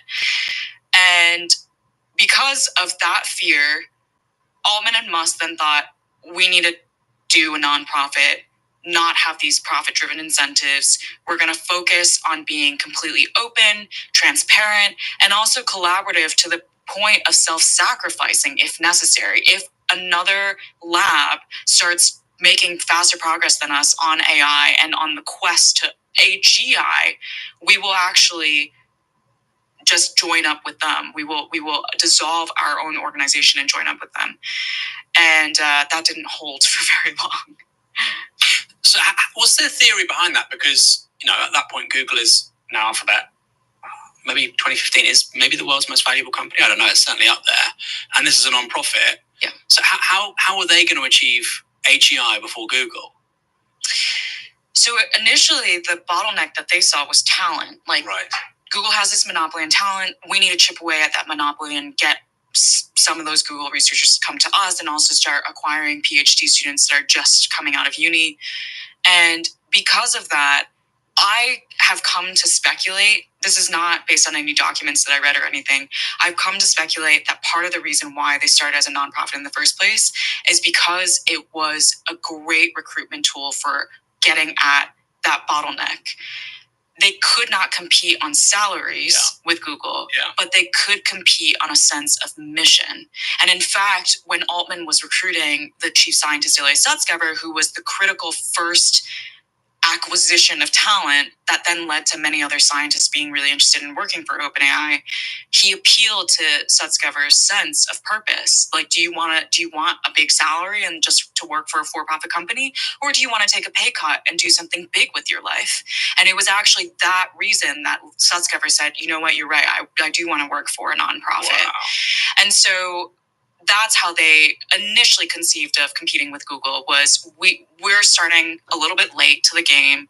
How do we first get a bunch of really, really smart people to join us?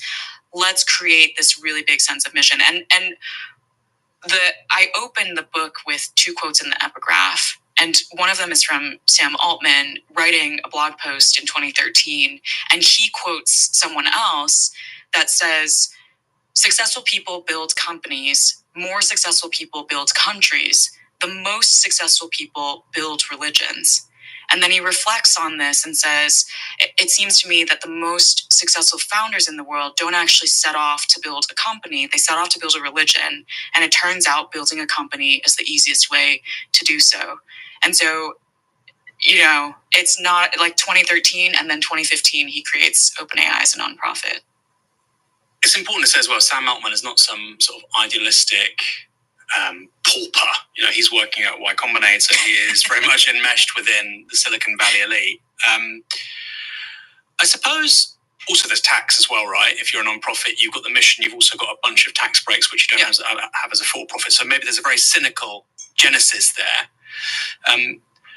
But I suppose just reading your book and becoming more familiar with the arguments over time, clearly the amount of compute you have was always going to be critical. And if you believe in the neural network model, the deep learning model, the amount of compute you have is always going to be critical. And it just seems implausible that a nonprofit could ever have been able to compete with Google, for instance, ever. Like, it seems implausible because you have to spend, as we now see, tens of billions, hundreds of billions of dollars on compute. Did nobody say that? Did nobody say, hey, the bottleneck isn't just talent action, it's being able to spend hundreds of billions of dollars on these NVIDIA GPUs? It's so interesting because at the time, the idea that you needed a lot of compute was actually neither very popular nor one that was seen as that scientifically rigorous. Right. So there were many different ideas of how to advance AI. One was we already actually have all the techniques that we need and we just need to scale them. But that was considered a very extreme opinion. Right. And then on the other extreme, it was we don't even have the techniques yet. And interestingly, recently there's a New York Times story that says why we likely won't get to AGI anytime soon by Cade Metz. And he cites this stat that 75% of the longest standing, most respected AI researchers actually still think to this day we don't actually have the techniques to get to AGI, if we will ever. So we're kind of coming full circle now, and it is starting to become unpopular again, this idea that you can just scale your way to so-called intelligence. But that was the research vibe when OpenAI started, was we can actually maybe just innovate on techniques. Right. And then very quickly, because Ilya Sutskever in particular was a scientist who anomalously did think that scaling was possible.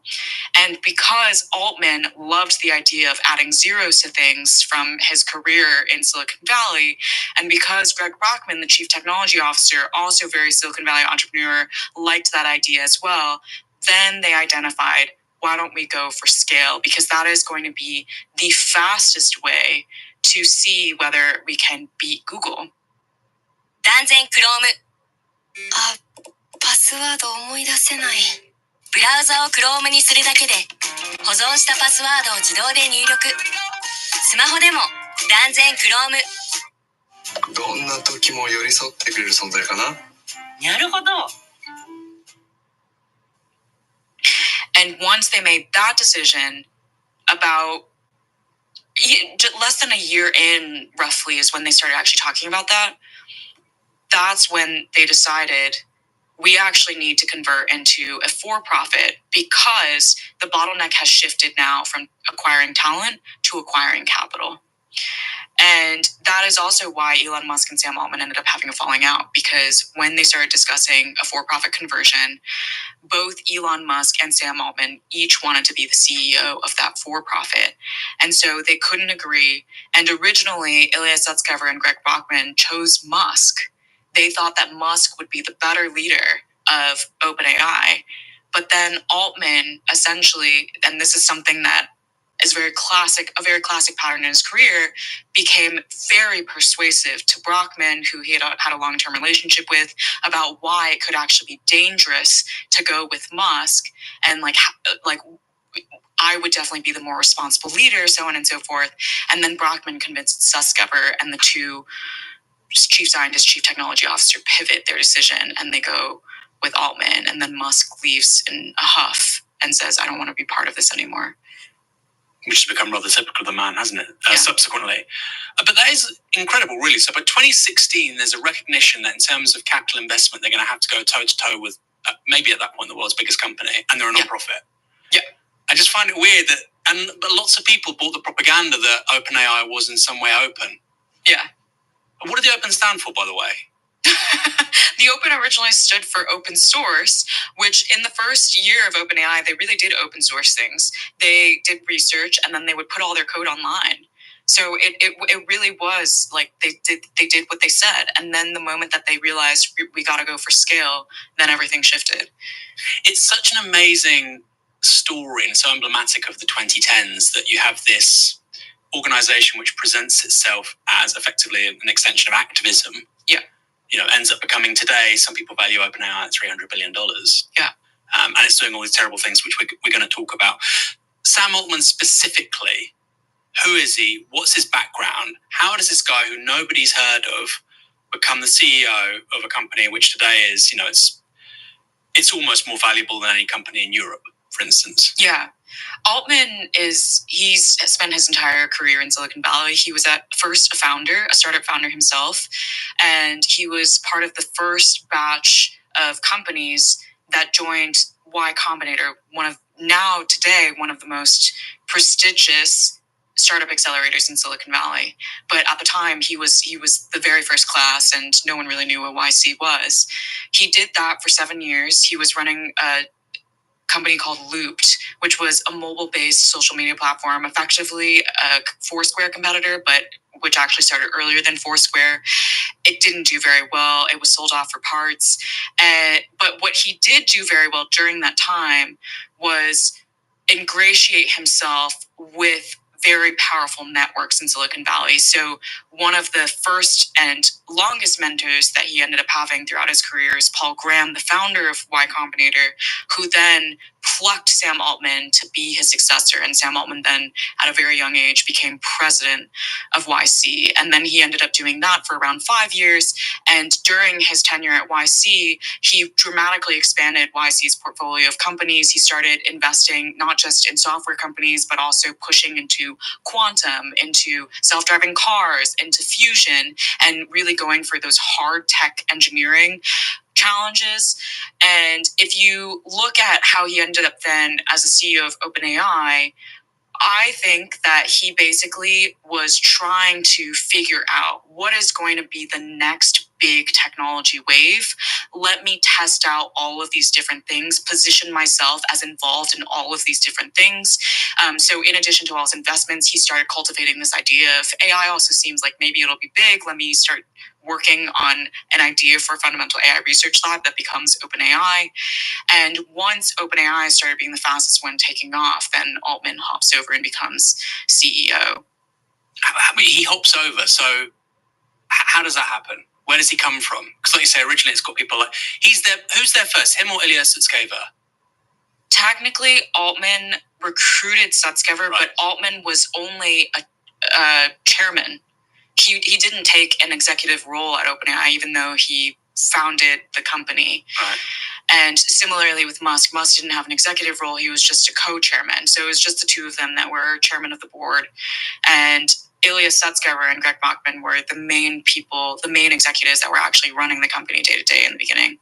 I mean, I have to say, reading the book, Sam Altman, he comes across as a master manipulator, like masterful manipulator and understander of human psychology. There's this great quote, let me get it up, which you have, I think it's from Paul Graham.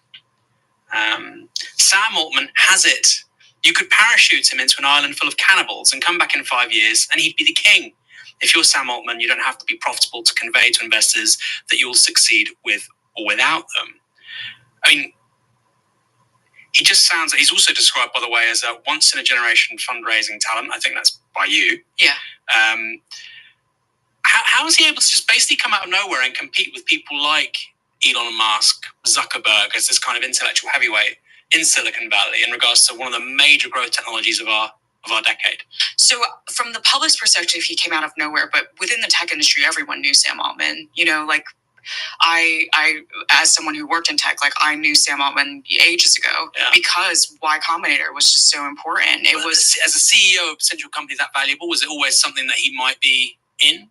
No, I don't think people ever thought that he would jump to become the CEO of a company because he has such an investor mindset, and his approach has always been to be involved in many, many companies. I mean, he invested in hundreds of startups as both the president of YC and running some personal investment funds as well. But he was well respected within the Valley. He was seen as a critical linchpin of the entire startup ecosystem, and not just by people within the industry, but by policymakers, which is key. He started cultivating relationships with politicians very, very early on in his tenure as the president of YC. And for example, I talk in my book about how Ash Carter, the head of the Department of Defense under the Obama administration, came to Altman asking, how can we get more young tech entrepreneurs to partner with the US government? So he was seen as a gateway into the Valley.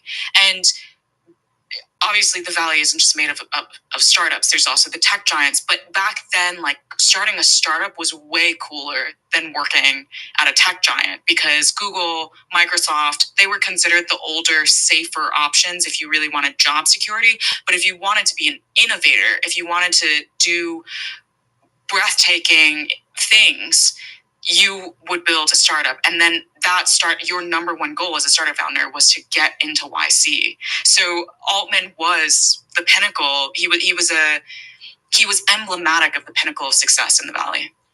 And he, even if his net worth wasn't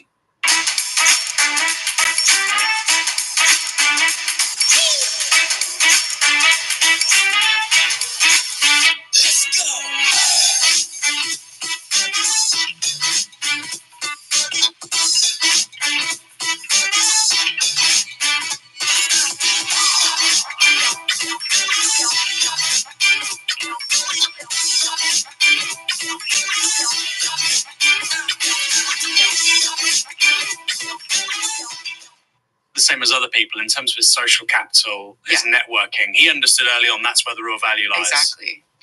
So interesting. I mean, some notes that I wrote down, because there are points where I'm thinking, why on earth is this gentleman the CEO of such a valuable company? He seems kind of useless. And the notes I had down were people pleaser. Yes. Liar. Conflict averse. How did you become the CEO of such a successful company? Maybe you think that or don't think that. I don't know. I mean, at points it comes across as almost psychotic, the capacity to lie. Here's an interesting question for me, and I don't know how comfortable you are with answering it. In writing this book, there's another alternative timeline where you basically write a hagiography of Sam Altman. And you leave all of that out, right? There are other writers out there, I won't name them, they sell a ton of books, and they write very positive, affirming biographies of these visionary leaders, whether it's Elon Musk or Steve Jobs, etc. Why didn't you just write that book about Sam Altman? You know, you would have made a ton more money, right? But I'm reading this stuff and I'm thinking, my goodness, and it's so deft and nuanced, your portrait of Sam Altman. I just think the guy, I mean, this is going to really hurt him when he reads this stuff, I imagine. Why didn't you do that? Take the easy route. I don't know that would have been the easy route. I mean, I just wrote the facts, and the facts come out that way. You know, like I interviewed over 260 people across 300 different interviews, and over 150 of those interviews were with people who either worked at the company or were close to Sam Altman, and that's just what they presented, was all of the details that I ended up putting in. And one of the things that just came through again and again and again, well, two things that came through again and again. No matter how long someone worked with him or how closely they worked with him, they would always say to me, at the end of the day, I don't know what Sam believes. So that's interesting. And then the other thing that came through was I would ask them, well, what did he say to you he believed in this meeting at this point in time for why the company needs to do this XYZ thing? And the answer was he always said he believed what that person believed. Except because I interviewed so many people who have very divergent beliefs, then I was like, wait a minute, he's saying that he believes what this person believes and then what that person believes, and they're literally diametrically opposite. So yeah, so I just ended up documenting all of those different details to illustrate how people feel about him. I mean, he's a polarizing figure, both extreme in the positive and negative direction. Some people feel he is the greatest tech leader of our generation, and they don't say that he is honest when they say that. They just say that he's one of the most phenomenal assets for achieving a vision of the future that they really agree with. And then there are other people who hate his guts and say that he's the greatest threat ever. And it really also comes down to whether or not they agree with his vision, and they don't. And so then his persuasive powers suddenly become manipulative tactics. I mean, if you compare him to somebody like Elon Musk as a CEO, who is obviously far from perfect, but Elon Musk makes big bets. He has gut instincts. He's very happy to alienate people if he thinks he's right about something. And, you know, obviously I don't agree with him on many, many things, but that's quite a sort of, there's an archetype with regards to a business leader that looks like that. And then you got somebody like Sam Altman. He's doing all of these things, like I say, the people pleasing, the conflict aversion, and yet he's managed to lead this company to essentially a third of $1 trillion valuation. Mm-hmm. He must obviously be doing something right as well. So what are his sort of comparative advantages as a business leader? Because on paper, I read all that stuff, and I think the guy wouldn't be able to get up in the morning and make breakfast, and yet he's accomplished some extraordinary things. Yeah, I think it really comes down to he does understand human psychology very well, which not only is helpful in getting people to join in on his quest. So he's great at acquiring talent, and then he's said himself, like, I'm a visionary leader, I'm not an operational leader, and my best skill is to acquire the best people that then operationalize the thing. So he's good at persuading people into joining his quest. He's good at persuading whoever has access to whatever resource he needs to then give him that resource, whether it's capital, land, energy, water, laws, you know. And then people have said that he instills a very powerful sense of belief in his vision and in their ability to then do it. He's good. We say in English soccer, we would say good man manager. He can inspire people. He inspires people to do things that they didn't think that they would be able to do. Yeah. ヤフーフリマいいじゃん。手数料最安。ヤフーフリマ。わ、手数料たったの 5%。手数料最安。ヤフーフリマ。わ、利益すごい。だから、手数料最安。ヤフーフリマ。1000円相当もらえる。新開発の AG レオ。匂いケアに求められているもの。それは持続力。そこで新開発の AG レオ。肌の密着力、殺菌力を強化。AG レオ史上最高の持続力へ。私的、無敵。But I mean, this is why there's so much controversy. He is such a polarizing figure because people who everyone has a very personalized encounter relationship with him because he often he does his best work in one-on-one meetings when he can say whatever he needs to say to get you to do, believe, achieve whatever it is that he needs you to do. And that's also part of the reason why there's so many diverging, like, people that are like, oh, I think he believes this, I think he believes that, and they're like totally divergent. It's because he's having these very personalized conversations with people. And so some people end up coming out of those personalized meetings feeling totally transformed in the positive direction, being like, I feel superhuman, I can now do all these things, and it's in the direction that I want to go. I'm building the future that he sees and I see, and we're like aligned. And then other people end up coming out of these meetings feeling like, was I played? You know, like, was he just telling me all these things to try and get me to do something that's actually fundamentally against my values? Mm. You said you spoke to 150 people who were connected with OpenAI over 200... Or 150 interviews, yeah. Yeah, sorry. 150 interviews, 250 interviews altogether, 270. 250 people altogether. The numbers were... No, but it's absolutely incredible. I should have said this right at the start, really. What's your personal sort of bio on all this stuff? Because, of course, when people out of journalism, media cover technology, the intersection of that with politics, we go, well, they don't really know what they're talking about. They're generalists because they come out of journalism. What's your background? Because it's quite particular. I studied mechanical engineering at MIT for undergrad, and I went and worked in Silicon Valley because that's what I thought I wanted to do. I lasted a year before I realized it was absolutely not what I wanted to do, and then I went into journalism. And the reason why I had such a visceral reaction against Silicon Valley is because I was quite interested in sustainability and how to mitigate climate change. And why I went to study engineering in the first place was I thought that technology could be a great tool for social change and shaping consumer behaviors to prevent us from planetary disaster.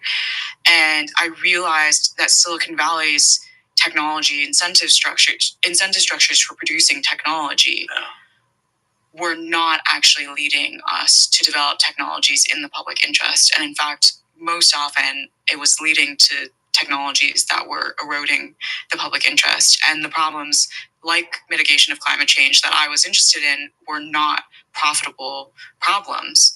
But that is ultimately what Silicon Valley builds. They want to build profitable technologies. And so it just seemed to me that it didn't really make sense to try and continue doing what I wanted to do within a structure that didn't reward that. Yeah.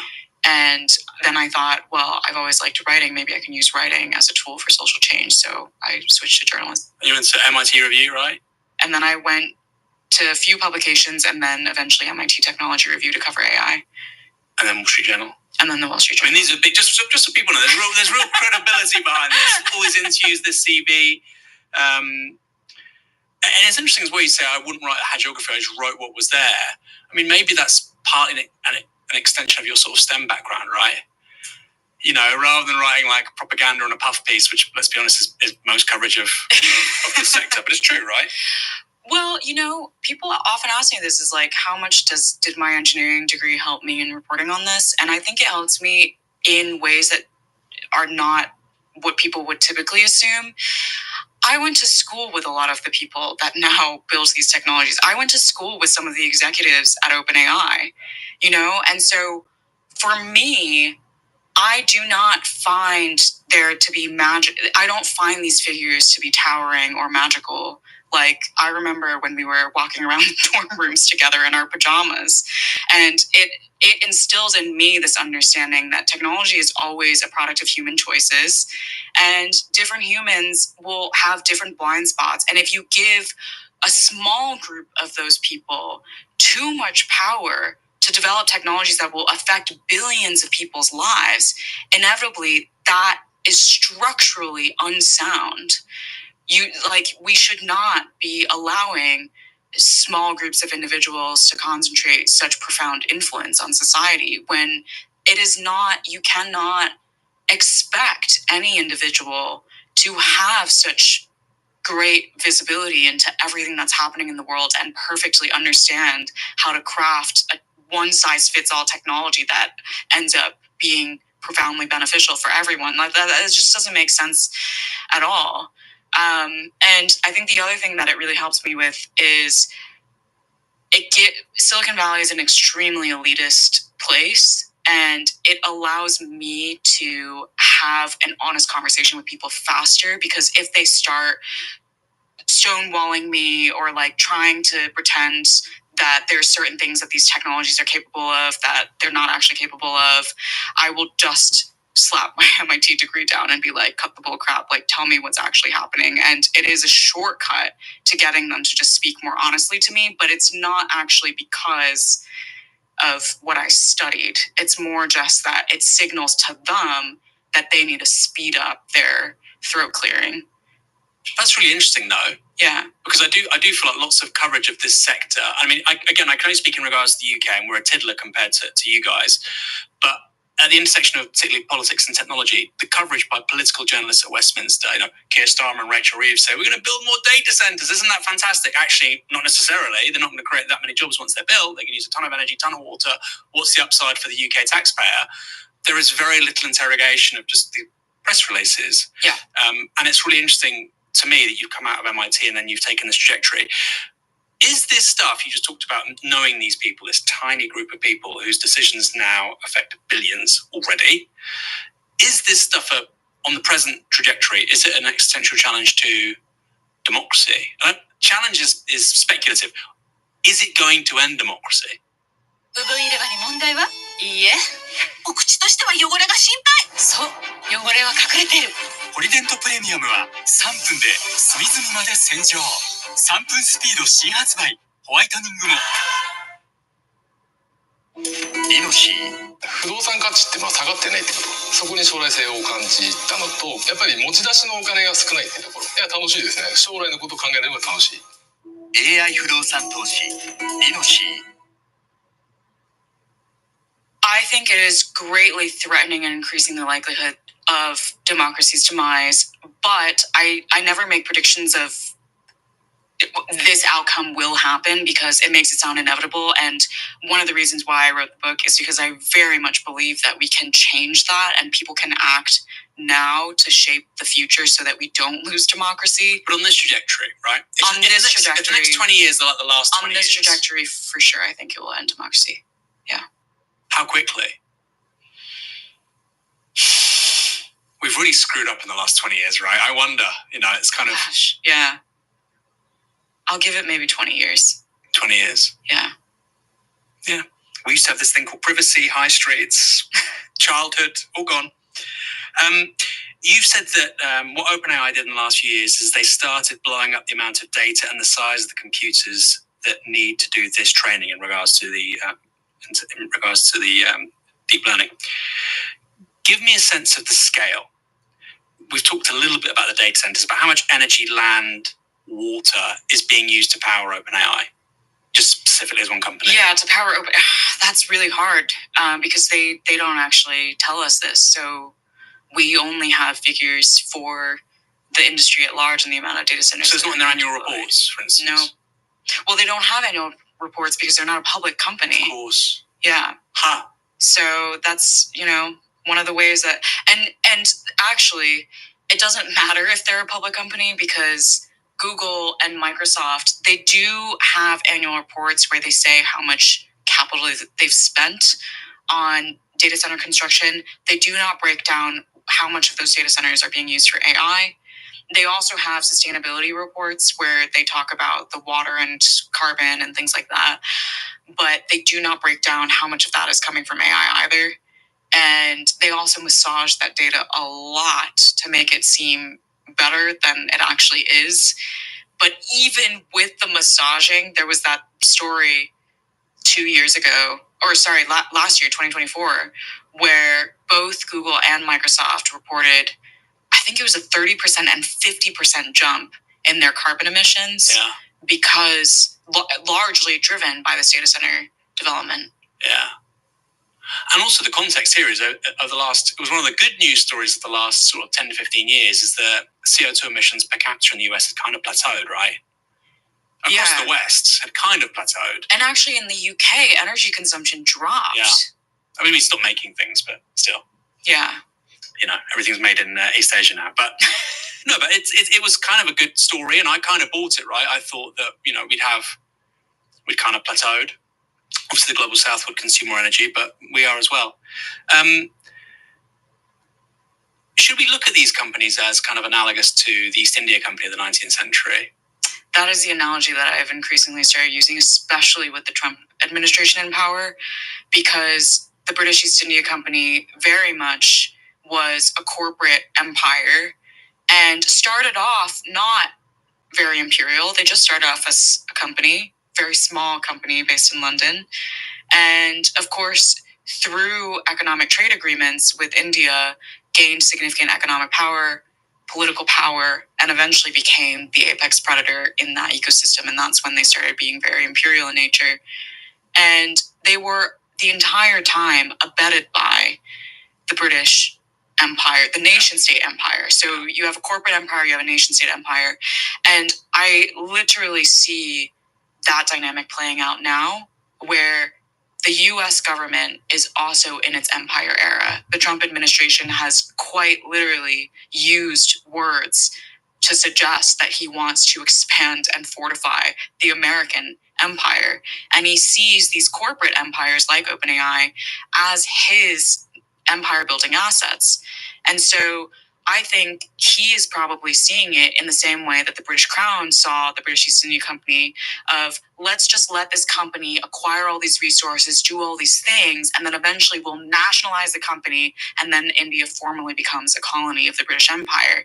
So Trump, whatever the equivalent, modern day equivalent would be of nationalizing these companies, is his endgame. Like, he is helping them strike all these deals and installing all this American hardware and software all around the world with the hope that then those become national assets. And then, you know, there was actually just a recent op-ed in Financial Times from Mariette Schaake, one of the former EU parliamentarians, who pointed out, like, isn't it so convenient for the US to get all of this American infrastructure installed everywhere around the world so that the US government could literally turn it off at any time? I mean, if you want to talk about empire building, there's that. But at the same time, these corporate empires are also trying to use the American empire as an asset to their empire building ambitions. So there's a very tenuous alliance between Silicon Valley and Washington right now, in that each one is trying to use the other and ultimately trying to dominate the other. And there's a growing popularity in Silicon Valley of this idea of a politics of exit, this idea that democracy doesn't work anymore. We need to find other ways of organizing ourselves in society. And maybe the best way of organizing ourselves is actually a series of networked companies with CEOs at the top. So I don't ultimately know who's going to win, like the nation state empire or the corporate empire, but either version is bad, because all of the people in power now, both the business executives and the politicians, do not actually care at all about preserving democracy. I mean, the analogy of India is really interesting, so I think I might have my dates wrong. 健太の若津が2つにパワーアップ、爽やかな香り広がる柚子七味も。ギャップはカビが生える。East India Company is running things until 1857. You have the Indian Mutiny, basically an uprising against the East India Company. And then, of course, that commercial endeavor has to be underpinned by the organized violence of the British imperial state. And it does feel it does feel like that could be the next step of what happens with regards to US interests overseas. I suppose one retort would be, well, hold on, it sounds kind of good. I'm a socialist. I kind of like the idea of SpaceX being nationalized. I kind of like the idea of, the federal government having a 51% stake in OpenAI and Tesla and Meta. What would you say to that? I don't necessarily know if my critique is of the nationalization of the company, more as like, why are they nationalizing these companies and what are they, because of this endgame mentality of let's just let these companies run rampant around the world so that ultimately whatever their assets are become our assets, is leading the Trump administration to have a completely hands-off approach to AI regulation.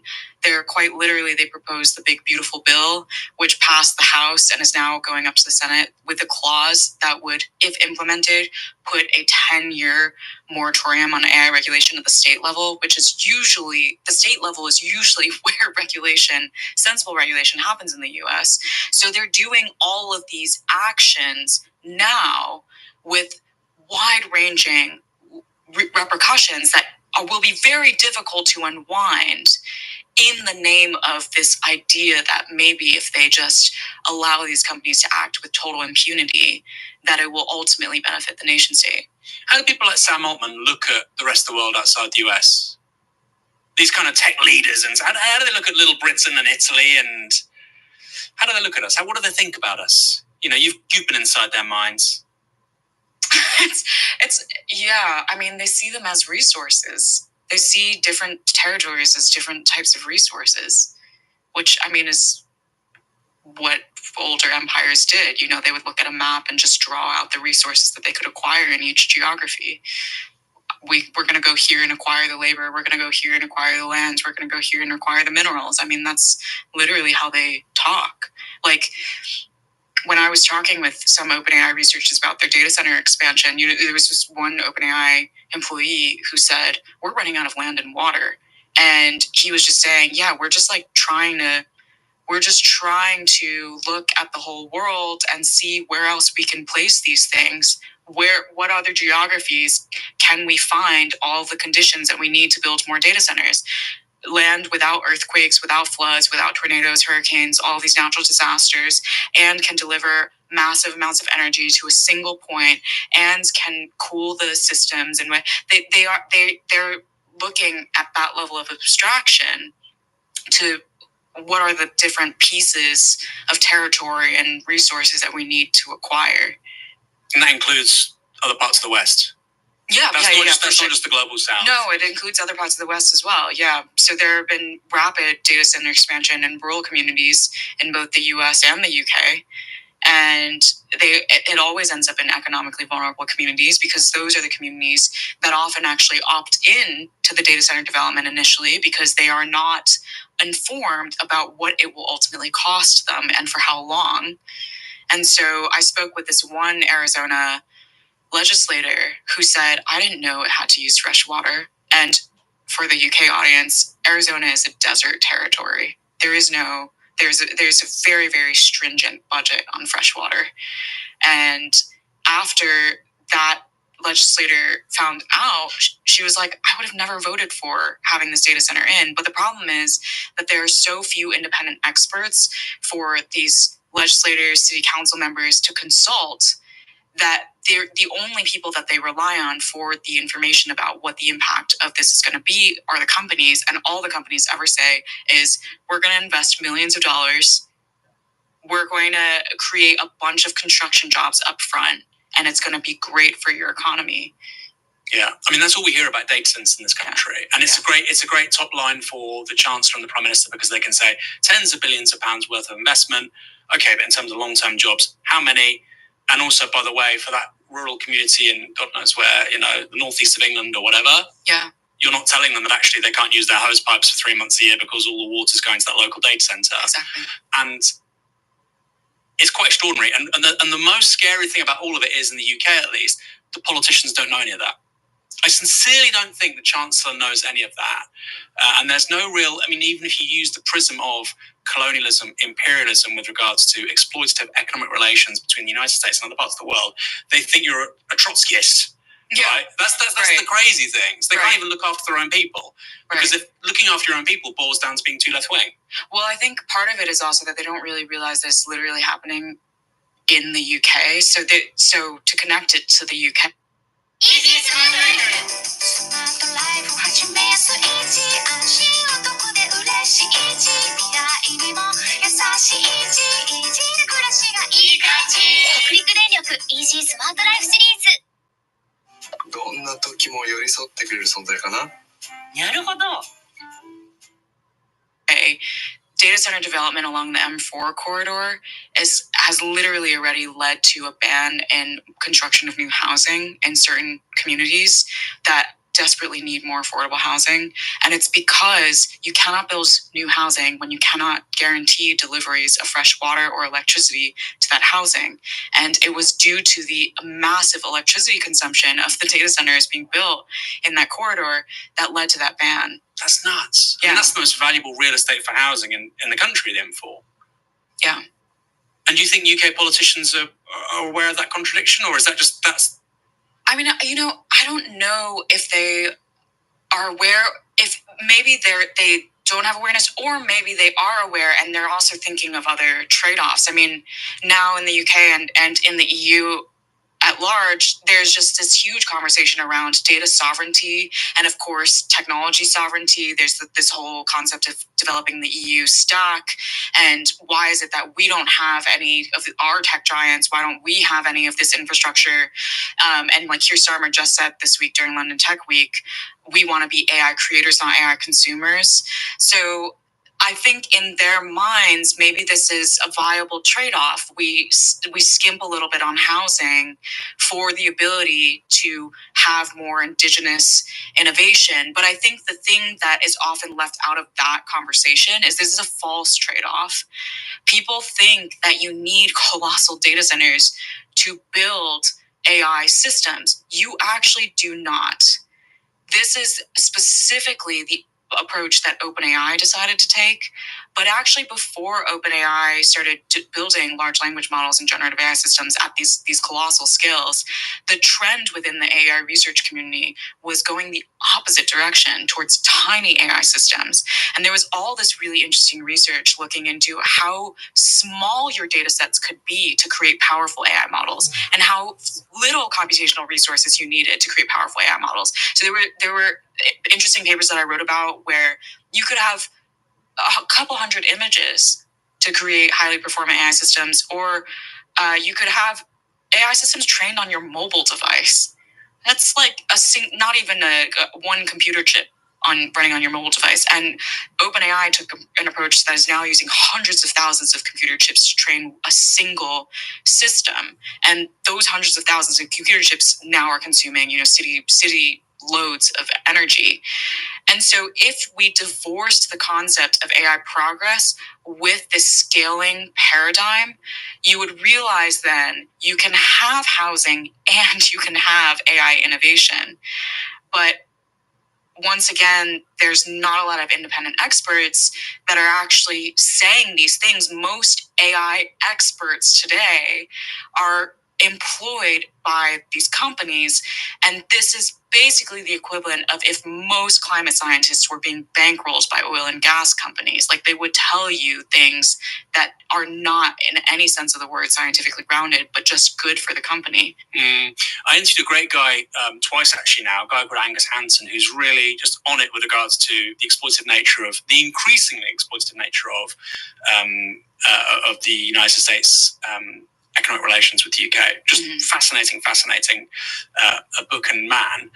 And I just don't think it's cut through to our politicians here how bad it's getting. And you're saying about AI consumers or creators. I mean, ultimately, you're talking about Meta, you're talking about Alphabet, you're talking about XAI, you're talking about OpenAI. We are consumers. We are dependent. It's a colonial exploitative relationship with regards to big tech. Has been for a really long time. Our smartest people, which the taxpayer trains here, go to the US. I think one of the top people at Slack is a UK national, Demis Hassabis, DeepMind, now working under the sort of the umbrella of Alphabet. And yeah, it just doesn't make sense to me with regards to that formulation. They simply don't get it. I came here using my MasterCard. Millions of Brits use Apple Pay and Google Pay and MasterCard and Visa, and every time we do 0.1, 0.2% crosses the Atlantic, and it just goes over the heads of our political class, which is very unnerving.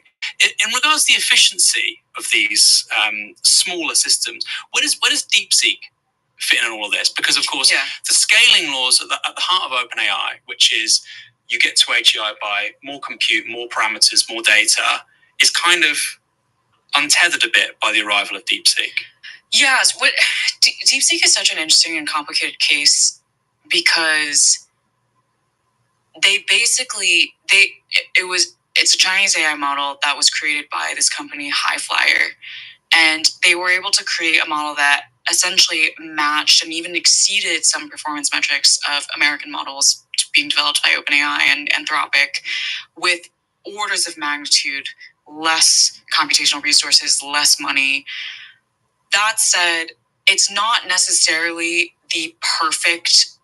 It's like I don't think the world should suddenly start using DeepSeek and saying DeepSeek solves all these problems, because it's still engaged in a lot of data privacy problems, copyright exploitation, things like that.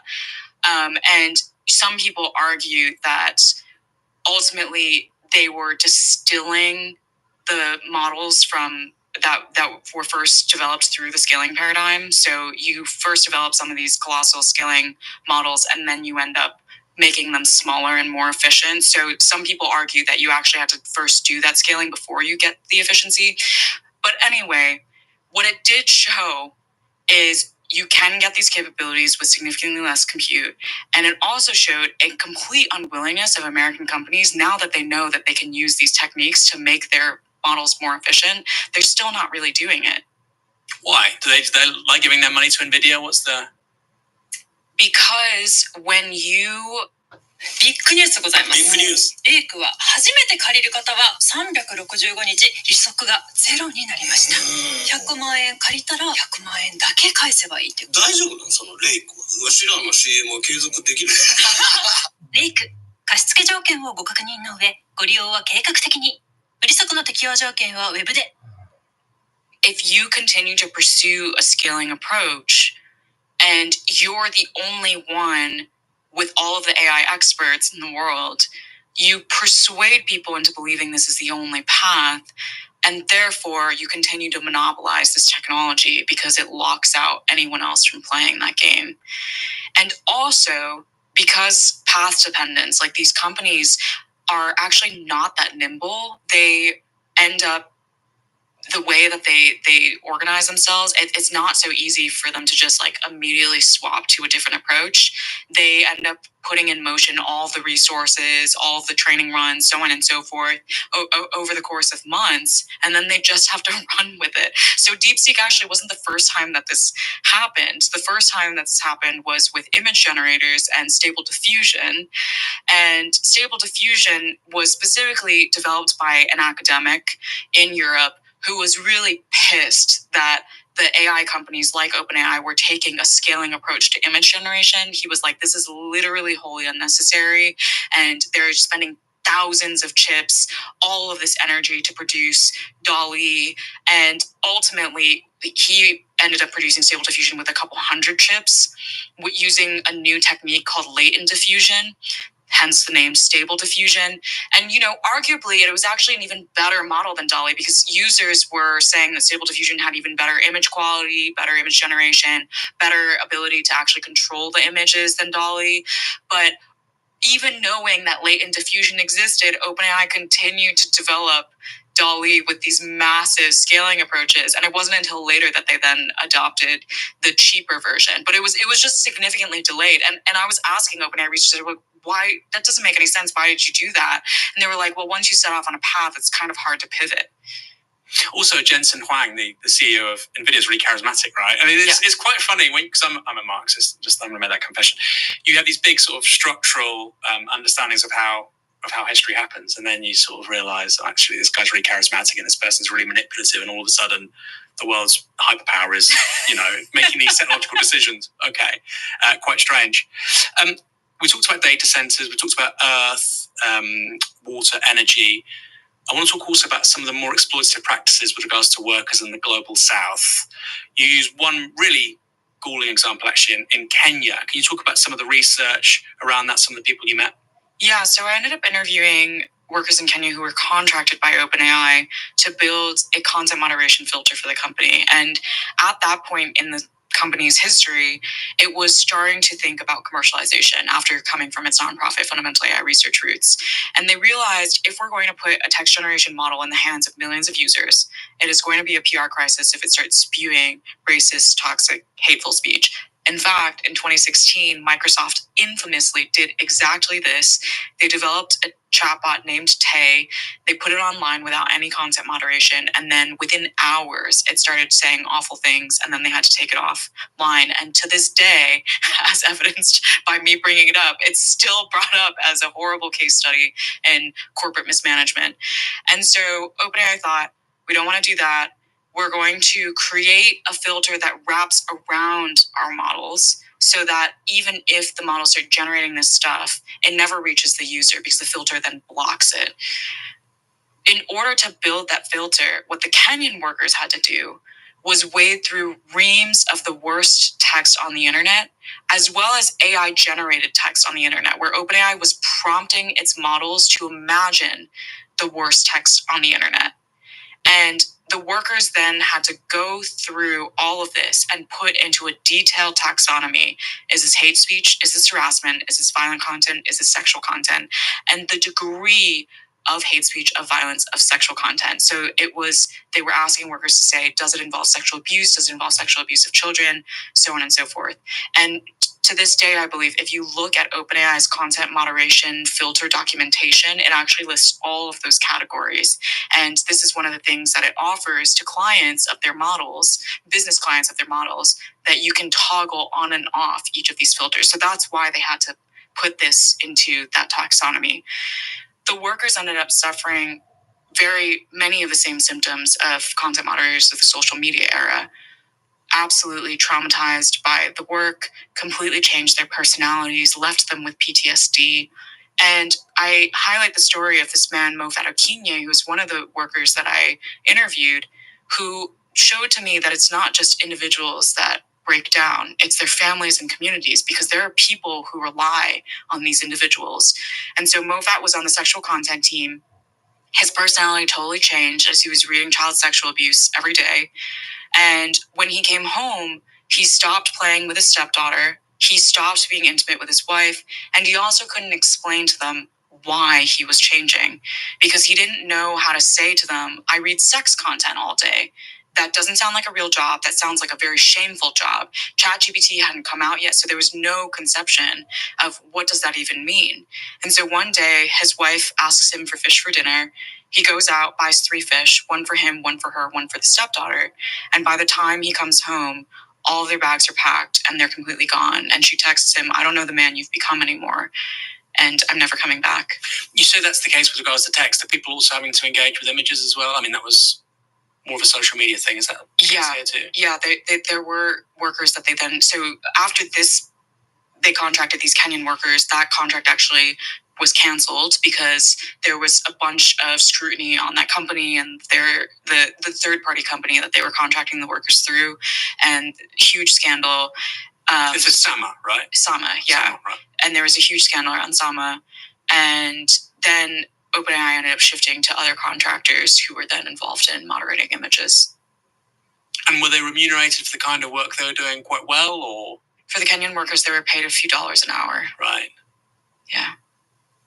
And then on the other side of the Atlantic, you talk about people in South America doing effectively, Mechanical Turk piecework for these companies as well. Can you talk about that a little bit?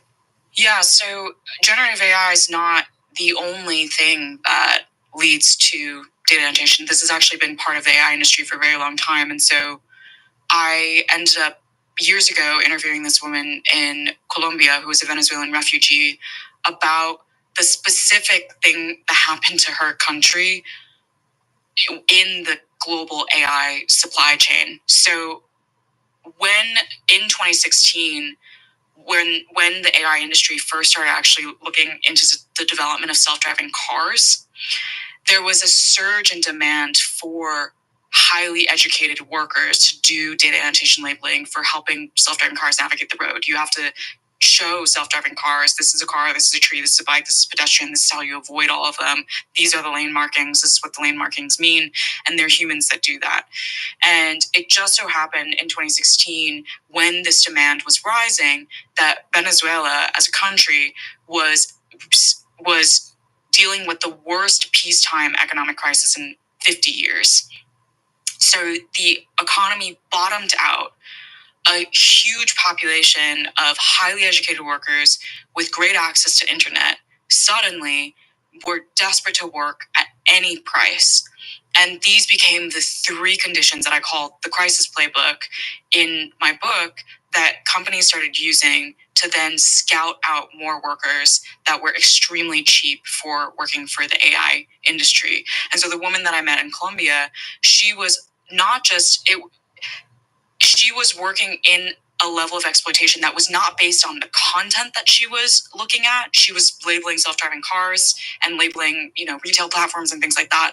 The exploitation was structural to her job in that she was logging into a platform every day and looking at a queue that automatically populated with tasks that were being sent to her from Global North companies. And most of the time, the tasks didn't appear. And when they did, she had to compete with other workers to claim the task first in order to do it at all. And because there were so many Venezuelans in crisis and so many of them were finding out about data annotation platforms, in the end, there were more and more and more workers competing for smaller and smaller volumes of tasks. And so these tasks would come online and then disappear within seconds. And so one day she was out on a walk when a task appeared in her queue, and she sprinted to her apartment to try and claim the task before it went away. But by the time she got back, it was too late. And after that, she was like, I never went on a walk during the weekday again. And on the weekends, which she discovered is less likely for companies to post tasks, she would only allow herself a 30-minute walk break because she was too afraid of that happening again. And did she detail about how that gave her sort of anxiety or insomnia or mental health kind of overheads? It that sounds insane. Sounds yeah, like an insane way to live. It completely controlled her life. She didn't tell me about whether or not it gave her insomnia, but it completely controlled the rhythms of her life in that she had this plugin that she downloaded that would sound an alarm every time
Yeah. All right.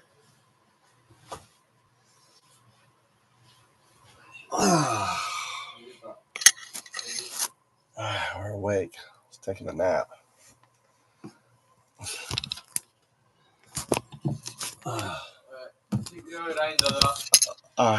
Where is he at?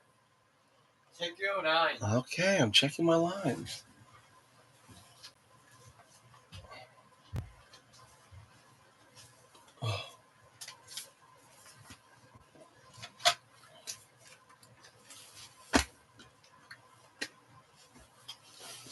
Flipping this around.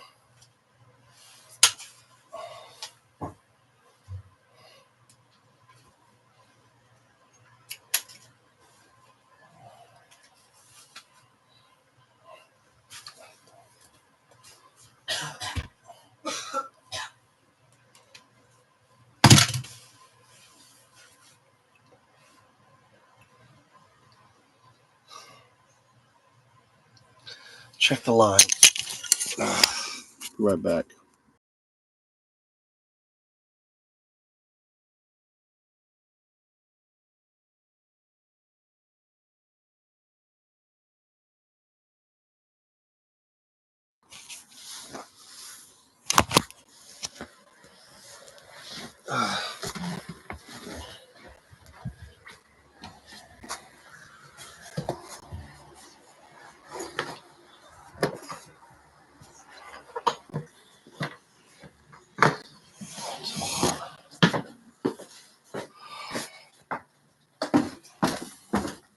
Hot in here.